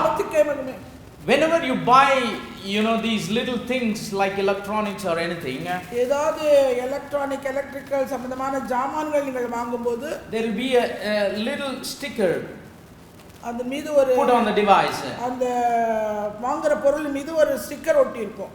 Quality tested. தரம் வந்து சோதிக்கப்பட்டது. Somebody would have put a little initial on there with a green pen. ஒரு பச்சை இங்க்ல அதுல சைன் பண்ணிருப்பாங்க. Some stickers will say tested okay. அது சில இதுல வந்து பரீட்சிக்கப்பட்டது சரி என்று ஓகே என்று. If they can sell a device which has got a little value கொஞ்சம் மதிப்புள்ள and put that into test before they sell it, ஒரு பொருளை அதை விற்பதற்கு முன்பாக அவர்கள் பரீட்சித்து அதை உறுதிப்படுத்தி அவர்கள் விற்பார்களானால் how much more precious is the faith that God has given us. தேவன் நமக்கு கொடுத்திருக்கிற விசுவாசமானது அது பரீட்சிக்கப்பட வேண்டியது எவ்வளவு அதிகம். The scripture says the trial of our faith is more precious than gold. நம்முடைய விசுவாச பரீட்சையானது அது பொன்னை காட்டிலும் மிகுந்த மதிப்புள்ளது என்று சொல்லி பார்க்கிறோம். It is more precious than what money can buy. அந்த பணத்தை கொண்டு வாங்க முடியாதவைகளை காட்டிலும் அதிக மதிப்புள்ளது நம்முடைய விசுவாசம். It has to be proved in order to be approved.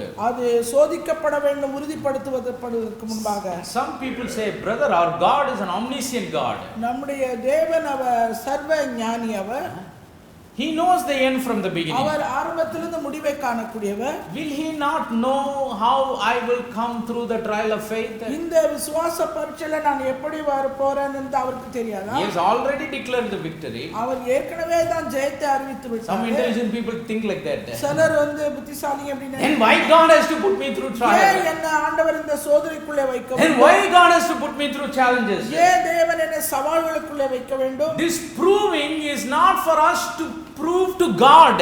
இந்த விசுவாச பரீட்சை தேவனுக்கு முன்பாக நாம உறுதிப்படுத்தி காண்பிப்பதற்காக. God knows we will come out of it. ஆண்டவருக்கு தெரியும் நாம் அதிலிருந்து வெளியே வந்து விடுவோம் என்று. Because he is the one that has declared our victory beforehand. ஏனென்றால் நம்முடைய விசுவாச பரீட்சை முடிவதற்கு முன்பாக ஜெயத்தை கட்டளையிட்டவரே அவர்தான். But God proves it to us that we can go through this trial.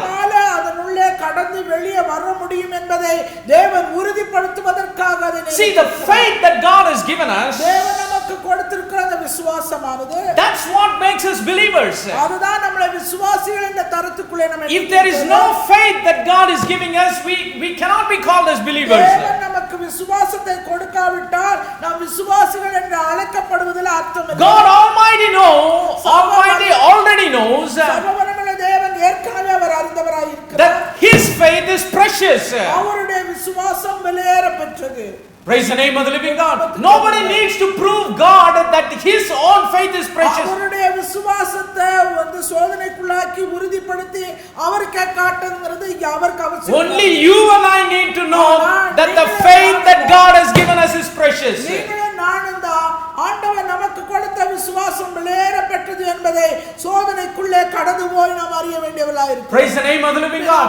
So this proving, this trial, not for God to know, but for us to know.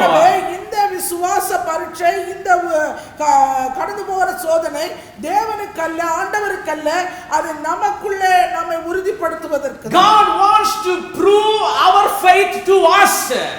நம்முடைய விசுவாசத்தை நமக்கே உறுதிப்படுத்துவதற்கு தேவன் அனுமதி. God wants us to prove to us that the faith that he has given is precious. அவர் கொடுத்திருக்கிற விசுவாசம் விலையேறப்பெற்ற விசுவாசம் என்பதை தேவன் உறுதிப்படுத்துவதற்காக நாம் அறிந்து கொள்ள செய்கிறார். God wants to prove to us the faith that he has given is more precious than gold. அது பொன்னை பார்க்கிலும் அதிக விலையேறப்பெற்ற விசுவாசம் என்பதை நாம் அறியும்படியாய் நமக்கு உறுதிப்படுத்தும்படியாய் தேவன் நம்மை சோதனைக்கு. This proving is not for God, but it is for us. எனவே இந்த விசுவாச சோதனை பரீட்சையானது தேவனுக்கல்ல, ஆண்டவருக்கல்ல, நமக்குத்தான். We have to be proved in order to be approved, for us to know.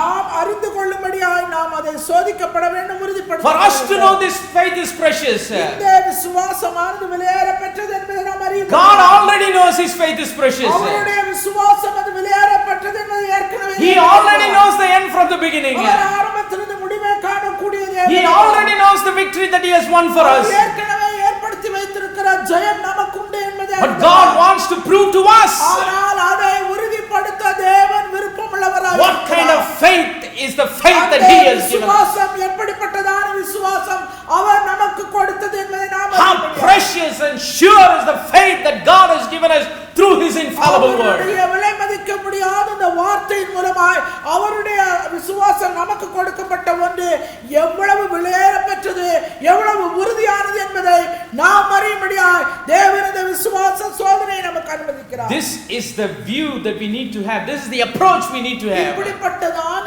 ஒரு அணுகுமுறை, ஒரு கண்ணோட்டம், ஒரு பார்வை நமக்கு உண்டாக வேண்டும் விசுவாச பரீட்சையிலே. Result is already won. அதனுடைய விளைவானது ஏற்கனவே ஜெயம். Trial of faith extracts and produces patience. விசுவாச பரீட்சையானது நமக்கு பொறுமையை நமக்குள்ளே உண்டாக்குகிறது. Our faith has to be proved to us so that we can be approved. தேவன் கொடுத்த அந்த விலையேறப்பெற்ற விசுவாசம் என்பதை நாம் அறிந்து நம்மை நமக்குள்ளே உறுதிப்படுத்துவதற்காக தேவன் இந்த சோதனையை அனுமதிக்கிறார். Praise the name of the living God. நாமத்துக்கே மகிமை. Let's say you are sitting in an airplane for the first time. முதல் முறையாக ஆகாய விமானத்தில் உட்கார்ந்து இருக்கிறீர்கள். And they make an announcement and say, அவங்க ஒரு அறிவித்து சொல்றாங்க. after giving the Pepsi and the peanuts, அந்த நிலக்கடலை பெப்சி உங்களுக்கு கொடுத்த பின்பு you are just blinking your eyes and looking here and there. நீங்க இங்கேயும் அங்கேயும் உங்க முழிச்சு பார்க்கறீங்க. The announcement says, அந்த அறிவிப்பு சொல்கிறது, welcome ladies and gentlemen. அன்பானவர்களே வரவேற்கிறேன். You are the lucky first group of people to first fly in this plane fresh from the factory. செய்யற தொழிற்சாலையிலிருந்து முதல் முறையாக வந்த இந்த விமானத்துல முதல் முறையா நீங்க பிரயாணம் பண்றீங்களே, உங்களுக்கு வாழ்த்துக்கள் என்று சொல்றாங்க. நீங்க தான் lucky people. What you will do? What you will do? நீங்க என்ன செய்வீங்க? You will throw the peanuts and bust the Pepsi can and run away from that plane. அந்த நிலக்கடலையும் பெப்சியும் தூக்கி போட்டு ஓட ஆரம்பிச்சிருவீங்க. Why? What's the reason? என்ன காரணம்? You never know whether the plane will fly or fall. Plane பறக்குமா, அது கீழே விழுகுமா, ஓடுமா, உட்காருமா தெரியாது.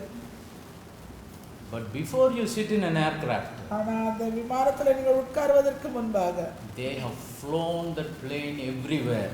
அந்த விமானத்தை எல்லா இடங்களிலும் பறக்க செய்வார்கள். They flew the plane for so many hours.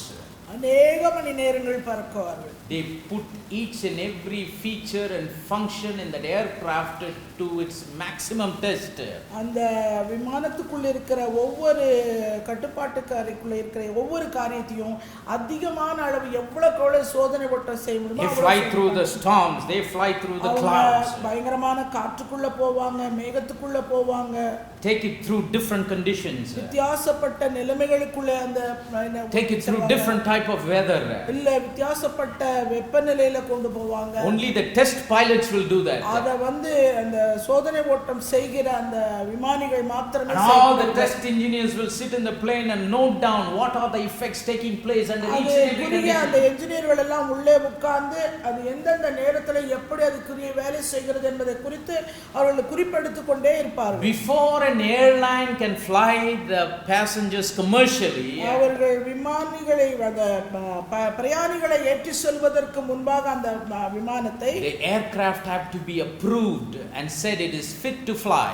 அது பறப்பதற்கு தகுதியானது என்று சொல்லி அவர்கள் சோதனை ஓட்டத்தை ஓடி உறுதி செய்வார்கள். Without that no passengers will get in. அதுக்கு முன்னாடி எந்த ஒரு பிரயாணி அதுக்குள்ள போக முடியாது. Praise the name of the living God. நாமத்துக்கே மகிமை. If an ordinary product, ஒரு சாதாரண மனுஷனால உண்டாக்கப்படுகிற a product whose value can easily be fixed, அவன் உண்டாக்கப்பட்ட அதை குறித்த ஒரு மதிப்பை சுலபமா சொல்லலாம். மதிப்புள்ள ஒரு மதிப்பை வந்து நம்ம கால்குலேட் பண்ணி போடக்கூடிய கணக்கு பண்ணி போடக்கூடிய ஒரு பொருளுக்கு இவ்வளோ சோதனை என்ன பண்ணுது?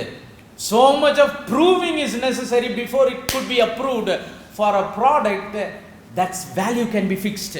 அந்த ஒரு விலை மதித்து குறிப்பிட்டு உண்டாக்கப்பட்ட ஒரு பொருளானது அதனுடைய தரத்தை அது உறுதி செய்வதற்கு அது சரியான நிலையிலே அது இயங்கும் என்று அவர்கள் உறுதி செய்வதற்கு இத்தனை காரியங்களை அவர்கள் கடந்து போகிறார்கள் சோதனைக்குள்ளே. நாங்கள் how much more precious faith that God has given தேவன் நமக்கு கொடுத்திருக்கிற அவருடைய விலையேற பெற்ற விசுவாசம் எவ்வளவுக்கு அதிகமாக இது சோதிக்கப்பட வேண்டும். Nobody can calculate any price for this faith. இந்த விசுவாசத்துக்கு யாருமே இவ்வளவுதான் மதிப்பு என்று சொல்லி கணக்கிட முடியாது. Can you put a value tag, a price tag for God's faith? தேவனுடைய விசுவாசத்துக்கு ஒரு விலை மதிப்பு இவ்வளவுதான் என்று நம்மால போட முடியுமா? Can you say salvation, this is the price?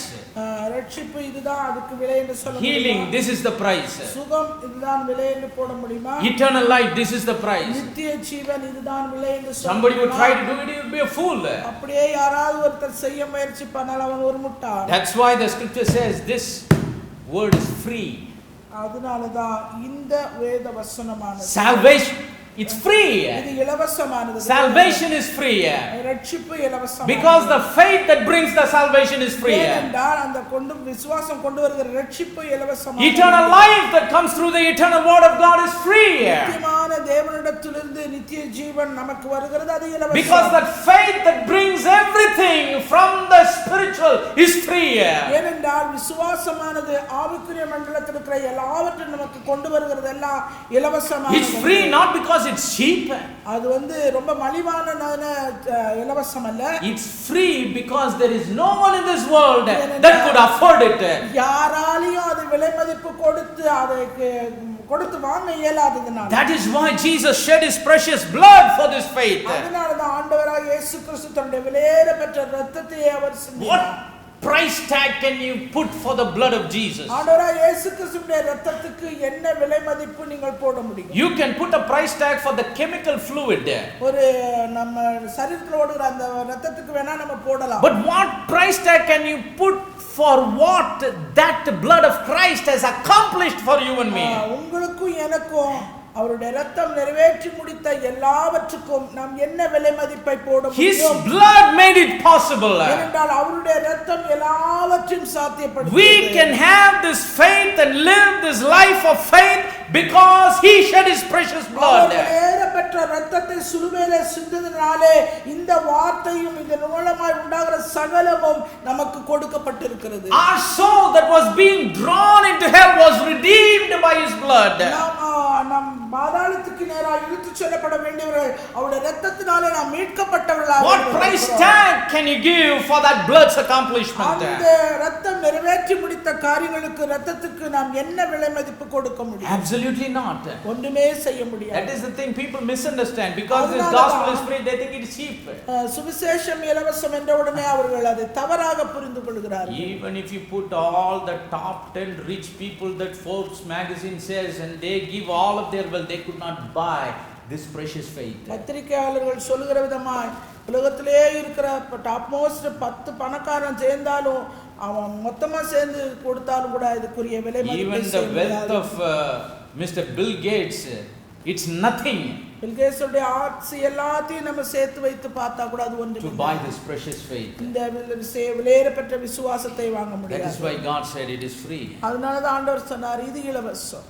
There's nobody in this world that can ever afford it. இந்த உலகத்தில் இருக்கிற எவராலும் இதற்கென்று விலை மதிப்பு கரையும் செய்ய முடியாது. Our faith has to be proved in order to be approved. நம்முடைய விசுவாசம் பரீட்சிக்கப்பட்டு சோதிக்கப்பட்டு உறுதிப்படுத்தப்பட வேண்டும். It's very important, brothers and sisters, to have the right approach when we go through the trial. நாம் விசுவாச சோதனைக்குள்ளே பரீட்சைக்குள்ளே கடந்து போகும்போது ஒரு சரியான அணுகுமுறை நமக்கு உண்டாயிருக்க வேண்டும் சகோதர சகோதரிகளே. In our mind, we have to settle once and for all that the victory of the trial of faith is already been decided. நம்முடைய சிந்தையிலே நாம் தீர்மானித்துக் கொள்ள வேண்டும் நமக்கென்று இந்த விசுவாசத்தின் பரீட்சை சோதனை இறுதியிலே ஜெயமானது உறுதியாக. You don't need to wait for the end of the trial to know the result of your trial. உங்களுடைய விசுவாசத்தின் பரீட்சையின் முடிவு வரைக்கும் நீங்கள் காத்திருக்க வேண்டிய அவசியம் கிடையாது. அதற்கு முன்பாகவே அந்த விளைவு என்னதென்பதை நாம் அறிந்து கொள்ள வேண்டும். The second approach is the trial of our faith. It extracts faith. இரண்டாவது அணுகுமுறை the trial of faith extracts and produces patience. இந்த விசுவாசத்தின் பரீட்சை நமக்குள்ளே பொறுமையை உண்டாக்குகிறதா The இருக்கிறது. scripture says, வேதவசனம் சொல்கிறது, we glory in tribulations. நாம் உபத்திரவங்களிலே மேன்மை பாராட்டுகிறோம். Tribulations worketh patience. ஏனென்றால் உபத்திரவம் பொறுமையையும், Patience experience. பொறுமை அனுபவத்தையும், Experience hope. அனுபவம் நம்பிக்கை நமக்குள்ளே That உண்டாக்குகிறது. hope will not make us be அந்த ashamed. நம்பிக்கை நம்மை வெட்கப்படுத்தாது. The third approach that we need to take, மூன்றாவது அணுகுமுறை நமக்குள்ளன. that we need to understand. நாம் நன்றாக புரிந்து கொள்ள God வேண்டும். wants to prove to us, தேவன் நமக்கு அதை உறுதிப்படுத்த as விரும்புகிறார். believers, the precious faith that He has given us. விசுவாசிகளாகிய நமக்கு அவருடைய விலையேறப்பெற்ற விசுவாசம் தேவன் நமக்கு கொடுத்தது. It's not something cheap, அது மலிவானதுனால அவர் நமக்கு கொடுக்கல. something very precious. அது மிகவும் விலையேறப்பெற்ற ஒன்று. That's why the scripture says it is more precious than. அது பொன்னை பார்க்கணும் அதிக விலையேறப்பெற்ற ஒன்று. For example, you take Job in his life. யோபு உதாரணத்துக்கு எடுத்துக்கொள்ளுங்கள்.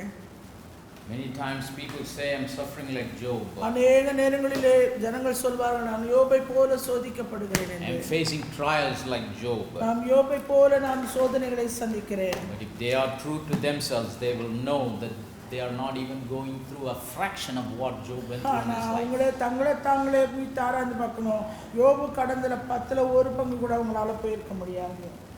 When you go to heaven பரலோகத்துக்கு நீங்கள் போனீங்களா and meet Job, brother Job, face to face, யோபுவை முகமுகமாய் சந்தித்து and ask him, அவரை கேட்கணும், sir, in your earthly life, உங்களுடைய பூமியின் வாழ்க்கையிலே what do you consider to be more precious? எதை நீங்க அதிக விலையேற பெற்றதா நினைத்தீர்கள்? We all know the Bible testifies. In fact, God Himself testified to the devil where He said, have you considered my servant Job? He is a perfect man, upright man, a man who fears God and escheweth evil.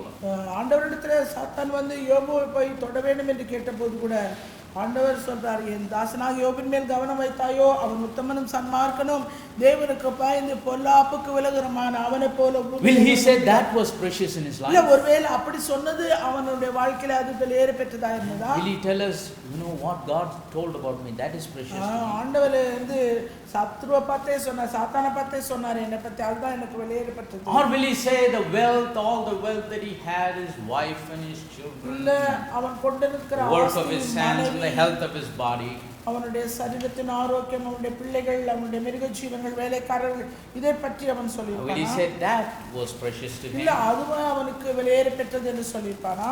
Or would he say, you know, after I was tried, the Lord restored back to me everything twice as much as I had, that is precious to me? சத்துரு என்னை சோதித்த பின்பு ஆண்டவர் என்னை 2 மடங்காய் ஆசீர்வதித்தார், அது எனக்கு விலையேற பெற்றது என்று சொல்வானா?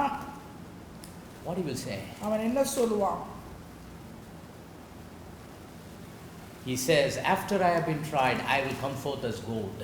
நான் சோதித்த பின் பொன்னாக விளங்குவேன் என்பதுதான். Praise the name of the living God. நாமத்துக்கே மகிமை. He will highlight the trial of his faith to be precious in his life. அவனுடைய வாழ்க்கையிலே அவன் கடந்து போன அந்த சோதனை அவனுக்கு ஏற்பட்ட விலையேற பெற்ற ஒரு காரியமாய் அவன். Because he said, when he hath tried me, I shall come forth as gold. ஏனென்றால் ஆண்டவரே நீர் என்னை சோதித்த பின் நான் பொன்னாக விளங்குவேன். And that's the same thing Apostle Peter writes, that the trial of your faith is much more precious than gold. அதனாலதான் பேதுரு தன்னுடைய நிருபத்தில் எழுதினார், அழிந்து போகிற பொன் அக்கினியாலே சோதிக்கப்படும், அதை பார்க்கணும் விலையேற பெற்றதாய் இருக்கிற உங்கள் விசுவாசம் சோதிக்கப்பட்டு. Praise the name of the living God. நாமத்துக்கே மகிமை. Not only faith is precious, but the trial of faith is precious. விசுவாசம் மட்டும் விலையேற பெற்றதில்லை, விசுவாச பரீட்சையும் விலையேற பெற்றது. So let us have the right approach. எனவே சரியான ஒரு அணுகுமுறை கொண்டவர்களாய் நாம் When இருப்போம். we as believers go through the test of faith in the trials and the crisis of our lives. விசுவாசிகளாகிய நாம் விசுவாச பரீட்சையிலே பலவிதமான சோதனைகளுக்குள்ளே கஷ்டங்களுக்குள்ளே நாம் கடந்து போகிற வேளையிலே, Let's be like Christ Jesus when he was on this earth. அவர் இந்த பூமியிலே வந்தபோது கிறிஸ்து எப்படி இருந்தாரோ அவரை போல நாம். See, he lived his example like you and me, for you and me.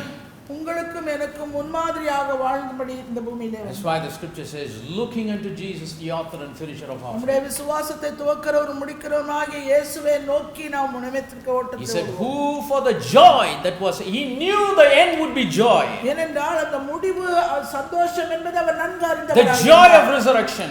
அந்த உயிர்த்தெழுதலின் சந்தோஷம், The joy of winning over death and hell. அந்த மரணத்தையும் பாதாளத்தையும் ஜெயித்த ஒரு சந்தோஷம், The joy of even you and I believing him today, in the future. எதிர்காலத்தை அவரை குறித்து அவருக்குள்ளே நாம் வைத்திருக்கிற அந்த நம்பிக்கை. That's why even on the cross of Calvary, when his soul was offered as an offering for sin, he was seeing his seed. அப்பொழுது அந்த கல்வாரி சிலுவையிலே அவர் தன்னுடைய ஆத்துமாவை குற்ற நிவாரண பலியாக ஒப்பு கொடுத்த போது அவர் தம்முடைய சந்ததியை கண்டார். He was not seeing his pain and crying, see how people are, beating me and inflicting and afflicting me. அவர் அந்த கல்வாரி சிலுவையிலே தொங்கும்போது ஜனங்கள் எப்படி என்னை பரியாசம் பண்ணுகிறார்கள், என்னை அடிக்கிறார்கள், என்னை எப்படி கஷ்டப்படுத்துகிறார்கள் என்கிற வலி வேதனை எதை குறித்தும் அவர் சிந்திக்கவில்லை. He did not make an attempt to earn pity out of the crowd. இல்ல கூட்டத்துக்கு மத்தியிலே தனக்கு இரக்கம் கிடைக்கணும்னு எதுவும் அவர் நினைக்கல. He was seeing the joy that was set before him. தமக்கு முன்பாய் வைத்திருந்த சந்தோஷத்தை கண்டார். Then he endured the cross and despised the shame our till அவமானத்தை he இல்லாமல் sat சிலுவையை on the right hand of the throne of God. பிதாவின் வலது பாரசத்திலே அவர் வீற்றிருக்கிறார். Praise the name of the Lord நாமத்துக்கே God. மகிமை. That will make things very easy for us. அதுதான் நமக்கு காரியங்களை மிகவும் சுலபமாக்கி நமக்கு And கொடுக்கும். trial of faith extracts, produces patience. விசுவாசத்தின் பரீட்சை நமக்குள்ளே பொறுமையை உண்டாக்குகிறதா இருக்கிறது. A faith that is constant and continuous with no fluctuations. எந்த ஒரு ஏற்றத்தாழ்வும் இல்லாத நிலைத்த ஒரு விசுவாசம் நமக்கு வேண்டும். A faith that is not controlled by the circumstances that is going around. நம்மை சுற்றி கடந்து போகிற சூழ்நிலையினாலே விசுவாசம் கட்டுப்படுத்தப்படக்கூடாது. Do you know what should control our faith? நம்முடைய விசுவாசத்தை கட்டுப்படுத்தக்கூடியது Not the circumstances, but the word that God has given us. ஆனால் தேவன் கொடுத்திருக்கிற வார்த்தை தான் அதை கட்டுப்படுத்தும். Because God's word is constant and sure. ஏனென்றால் தேவனுடைய வார்த்தை அது நிலைத்தது, அது நிச்சயமானது. Heaven and earth will pass away, but his word won't pass away. வானமும் பூமி ஒழிந்து போனாலும் அவருடைய வார்த்தை ஒரு காலம் The grass will wither, the flower will fade, but his word, it will stand forever. புல் விழுந்து பூ உதிர்ந்து போகும், தேவனுடைய வசனமோ என்றென்றைக்கும் நிலைத்திருக்கும். Faith must be controlled by the word and not by the எனவே circumstances. விசுவாசமானது வார்த்தையினாலே கட்டுப்படுத்தப்பட வேண்டும், சூழ்நிலைகளினால அல்ல. If it's controlled by the circumstances, there won't be patience, there won't be constancy in our அது faith. சூழ்நிலைகளினாலே கட்டுப்படுத்த ஆரம்பிக்குமானால் அங்கே பொறுமை இருக்காது, அங்கே எந்த ஒரு பலனும் இருக்காது. There will be fluctuations up and down. நம்முடைய விசுவாசத்திலே ஒரு ஏற்றத்தாழ்வுகள் உண்டாகும். And until the last, it will go up and down. கடைசி வரைக்கும் அதேதான், மேலே இறங்கி கீழே But போய். when our faith is controlled by the word of ஆனா God, தேவனுடைய வார்த்தையினாலே விசுவாசம் கட்டுப்படுத்தப்படும். as God's word is sure and constant, தேவனுடைய வார்த்தை நிலைத்ததாய் நிச்சயமுள்ளதாய் இருக்கிறது. because circumstances keep changing.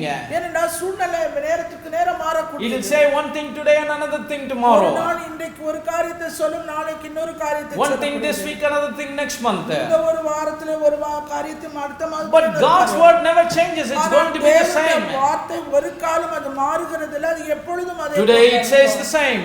இன்றைக்கு சொல்லுகிறது அதேதான். Tomorrow it says the same. நாளைக்கு சொல்லுகிறதும் அதேதான். Next week and next year and 10 years down the line, it will say the same. அடுத்த வாரம் அடுத்த வருஷம் இல்ல 10 வருஷம் கழித்தாலும் அதே நிலைதான். Praise the name of the living God. நாமத்துக்கே மகிமை. Let word control our faith. எனவே வார்த்தை நம்முடைய விசுவாசத்தை கட்டுப்படுத்தட்டும். Let the awareness of the word, அந்த வார்த்தையை குறித்ததான ஒரு விழிப்பு நமக்கு உண்டாகும். let the revelation of that word, அந்த வார்த்தை குறித்த வெளிப்பாடு நமக்கு let that understanding of the word, வார்த்தை குறித்த ஒரு புரிந்துகொள்ளுதல் that நமக்கு word உண்டாகும். that God has personally spoken to us, நமக்கு தனிப்பட தேவன் பேசி சொன்ன அந்த வார்த்தைகள், the word that is voice, the voice of God brought into our heart, அந்த வார்த்தையின் சத்தம் நம்முடைய இதயத்திலே வந்த அந்த வார்த்தையின் சத்தம், let that be in full charge of our faith. நம்முடைய விசுவாசத்துக்கு முழுவதுமாய் அது இருக்கட்டும். Then the trial of our faith won't have any fluctuations. நம்முடைய But we'll have விசுவாசத்தின் patience. சோதனையிலே எந்த ஒரு ஏற்றத்தாழ்வும் இருக்காது. We'll be like heroes of faith who through faith and patience inherited the promises. எனவே வாக்குத்தத்தம் பண்ணப்பட்டதை விசுவாசத்தினால் அடைந்து கொள்ளக்கூடிய விசுவாச வீரர்களாய் நாம் காணப்படுவோம். Finally, God will prove to us இறுதியாக தேவன் நமக்கு அந்த விசுவாசத்தை அவர் உறுதி செய்ய so that we can be வல்லவராயிருக்கிறார். approved, நாமும் அப்பொழுது அதை குறித்த ஒரு உறுதி உள்ளவர்களாய் so that we will know how precious is the faith that God has given. தேவன் நமக்கு கொடுத்த விசுவாசம் எவ்வளவு விலையேற பெற்றது என்பதை நம்மால் நாமே அறிந்து கொள்ள முடியும். God bless you all in Jesus' name. இயேசு கிறிஸ்து தாமே உங்களை யாவரையும் ஆசீர்வதிப்பாராக. We'll continue next week. நாம் தொடர்ந்து அடுத்த வாரம் பார்க்கலாம். Let us all stand. நாம் யாவரும் எழுந்து. Most gracious and loving Heavenly Father, கிருபையும் அன்பும் நிறைந்த பரலோகத்தின் தகப்பனே, we thank you, Father, for helping us to have this opportunity to hear your word. உம்முடைய வார்த்தையை கேட்கக்கூடிய ஒரு தருணத்தை வாய்ப்பை எங்களுடைய வாழ்க்கையில் கட்டளையிட்டு கொடுத்ததுக்காக உமக்கு நன்றி Bless செலுத்துகிறேன். each and every individual that joined us in this broadcast. ஆண்டவரே, இந்த பிராட்காஸ்ட் மூலமாக எங்களோடு இணைந்த ஒவ்வொருவரையும் நீ தனிப்பட ஆசீர்வதியும். Lord, I don't know what your people are going through, உம்முடைய ஜனங்கள் என்ன நிலைமைக்குள்ளே கடந்து போகிறார்கள் என்பதை நான் அறியேன். but I have spoken to them the way that you have shown us in your word. உம்முடைய வார்த்தையிலே நீர் எங்களுக்கு காண்பித்த மாதிரியை உம்முடைய ஜனங்களுக்கு கொடுத்திருக்கிறேன். The way by which we have to navigate and maneuver when we go through crisis in our lives. அண்டே எங்களுடைய வாழ்க்கையிலே நெருக்கங்கள் வரும்போது எப்படி அதை கடந்து கொண்டு போக வேண்டும் என்கிற அந்த பாதையை நீர் எங்களுக்கு சொன்னதை நாங்கள் நமக்கு சொல்லி இருக்கிறோம். Thank you, Lord, for helping us to understand how to approach the trial of our faith. எங்களுடைய விசுவாச பரீட்சையிலே நாங்கள் எப்படி அணுக வேண்டும் என்கிற காரியத்தை எங்கள் முன்பாக நிர்வகித்ததுக்காக உமக்கு நன்றி. Thank you, Lord, for showing to us as how you approached it when you were in this world in flesh and blood. ஆண்டவரே, நீர் இந்த பூமியிலே மாம்சத்தோடும் இரத்தத்தோடும் இருந்தபோது அதை எப்படி அணுகினீர் என்பதை அந்த மாதிரி எங்களுக்கு முன்பாய் வைத்ததுக்காக உமக்கு நன்றி செலுத்துகிறேன். Help us to settle once and for all in our lives that our faith will always end in victory, which has already been declared. ஆண்டவரே, எங்களுக்கு கொடுக்கப்பட்ட அந்த விசுவாசம் அது வெற்றி அடையக்கூடியது என்பதை நாங்கள் அறிந்தவர்களாய் அந்த மனநிலையை அதிலே வைக்க எங்களுக்கு உதவி செய்யும். Help us to allow faith to extract and produce patience in our lives. எங்களுடைய வாழ்க்கைக்குள்ளே விசுவாசத்தின் பரீட்சையானது பொறுமையை உண்டாக்க வேண்டுமாய் நாங்கள் ஜெபிக்கிறோம். Because patience will produce experience hope, and that hope will not make us be ashamed. ஆண்டவரே, உபத்திரவம் பொறுமை ஆண்டவரே, பரீட்சை எங்களுக்கு நம்பிக்கை உண்டாக்குறது. அந்த நம்பிக்கை எங்களை வெட்கப்படுத்தாது. We have so great cloud of witnesses for everything that you have said. திரளான சாட்சிகள் எங்களுக்கு முன்பாய் நீர் வைத்திருக்கிறீர். We have Abraham who through faith and patience inherited the promise. ஆண்டவரே, வாக்குத்தத்தம் பண்ணப்பட்டதை பெற்றுக்கொண்ட ஆபிரகாமை எங்களுக்கு முன்பாய் நீர் வைத்திருக்கிறீர். We have Job that said, when I am tried I shall come forth as ஆண்டவரே, gold. யோபை நீர் எங்களுக்கு முன்பாய் வைத்திருக்கிறீர். அவர் என்னை சோதித்த பின்பு நான் பொன்னாக விளங்குவேன் என்று. Finally, help us to understand you need to prove to us the greatness and the preciousness of your faith that you have given us. நீர் கொடுத்திருக்கிற அந்த விலை மதிக்க முடியாத அந்த விலையேற பெற்ற அந்த விசுவாசம் அதை உறுதிப்படுத்தும்படியாக நாங்கள் அறிந்து கொள்ள நீர் எங்களுக்கு கொடுத்திருக்கிறதுக்காக உமக்கு நாங்கள் நன்றி செலுத்துகிறோம். Bless your people as they watch this broadcast. ஆண்டவரே, இந்த பிராட்காஸ்டை ஆண்டவரே கவனித்த ஒவ்வொரு ஜனத்தை நீர் ஆசீர்வதியும். Grant to them their heart's desire, and I pray that you prove this word to everyone who believes. அவர் இருதயத்தின் வாஞ்சையை அவர்களுக்கு நிறைவேற்றும் வார்த்தை விசுவாசித்த ஒவ்வொருவருக்கும் அவர் விசுவாசத்தை நீ உறுதிப்படுத்த வேண்டுமா ஜெபிக்கிறேன். The scripture says, when the Son of Man comes, shall he find faith on earth? மனுஷகுமாரன் பூமியிலே வரும்போது விசுவாசத்தை காண்பாரோ என்று வேதவசனம் சொல்கிறது. And let that faith be the God kind of faith in each and every one of our ஆண்டவரே, அந்த lives. விசுவாசம் தேவனுடைய விசுவாசமாய் ஒவ்வொருவருக்குள்ளும் வாசமாய் இருக்கட்டும். We declare that all the glory, honor and praise is yours and yours alone. ஆண்டவரே, சகல துதி கன மகிமை மேன்மேலாம் ஒருவருக்கே உண்டாகட்டும் என்று அறிக்கையிடுகிறேன். For we ask all of these wonderful blessings in the precious name of the Lord எல்லா Jesus. ஆசீர்வாதங்களும் ஏறி பெற்ற நாமமாக இயேசு கிறிஸ்துவின் நாமத்தினாலே கேட்கிறேன். Amen. ஆமென்.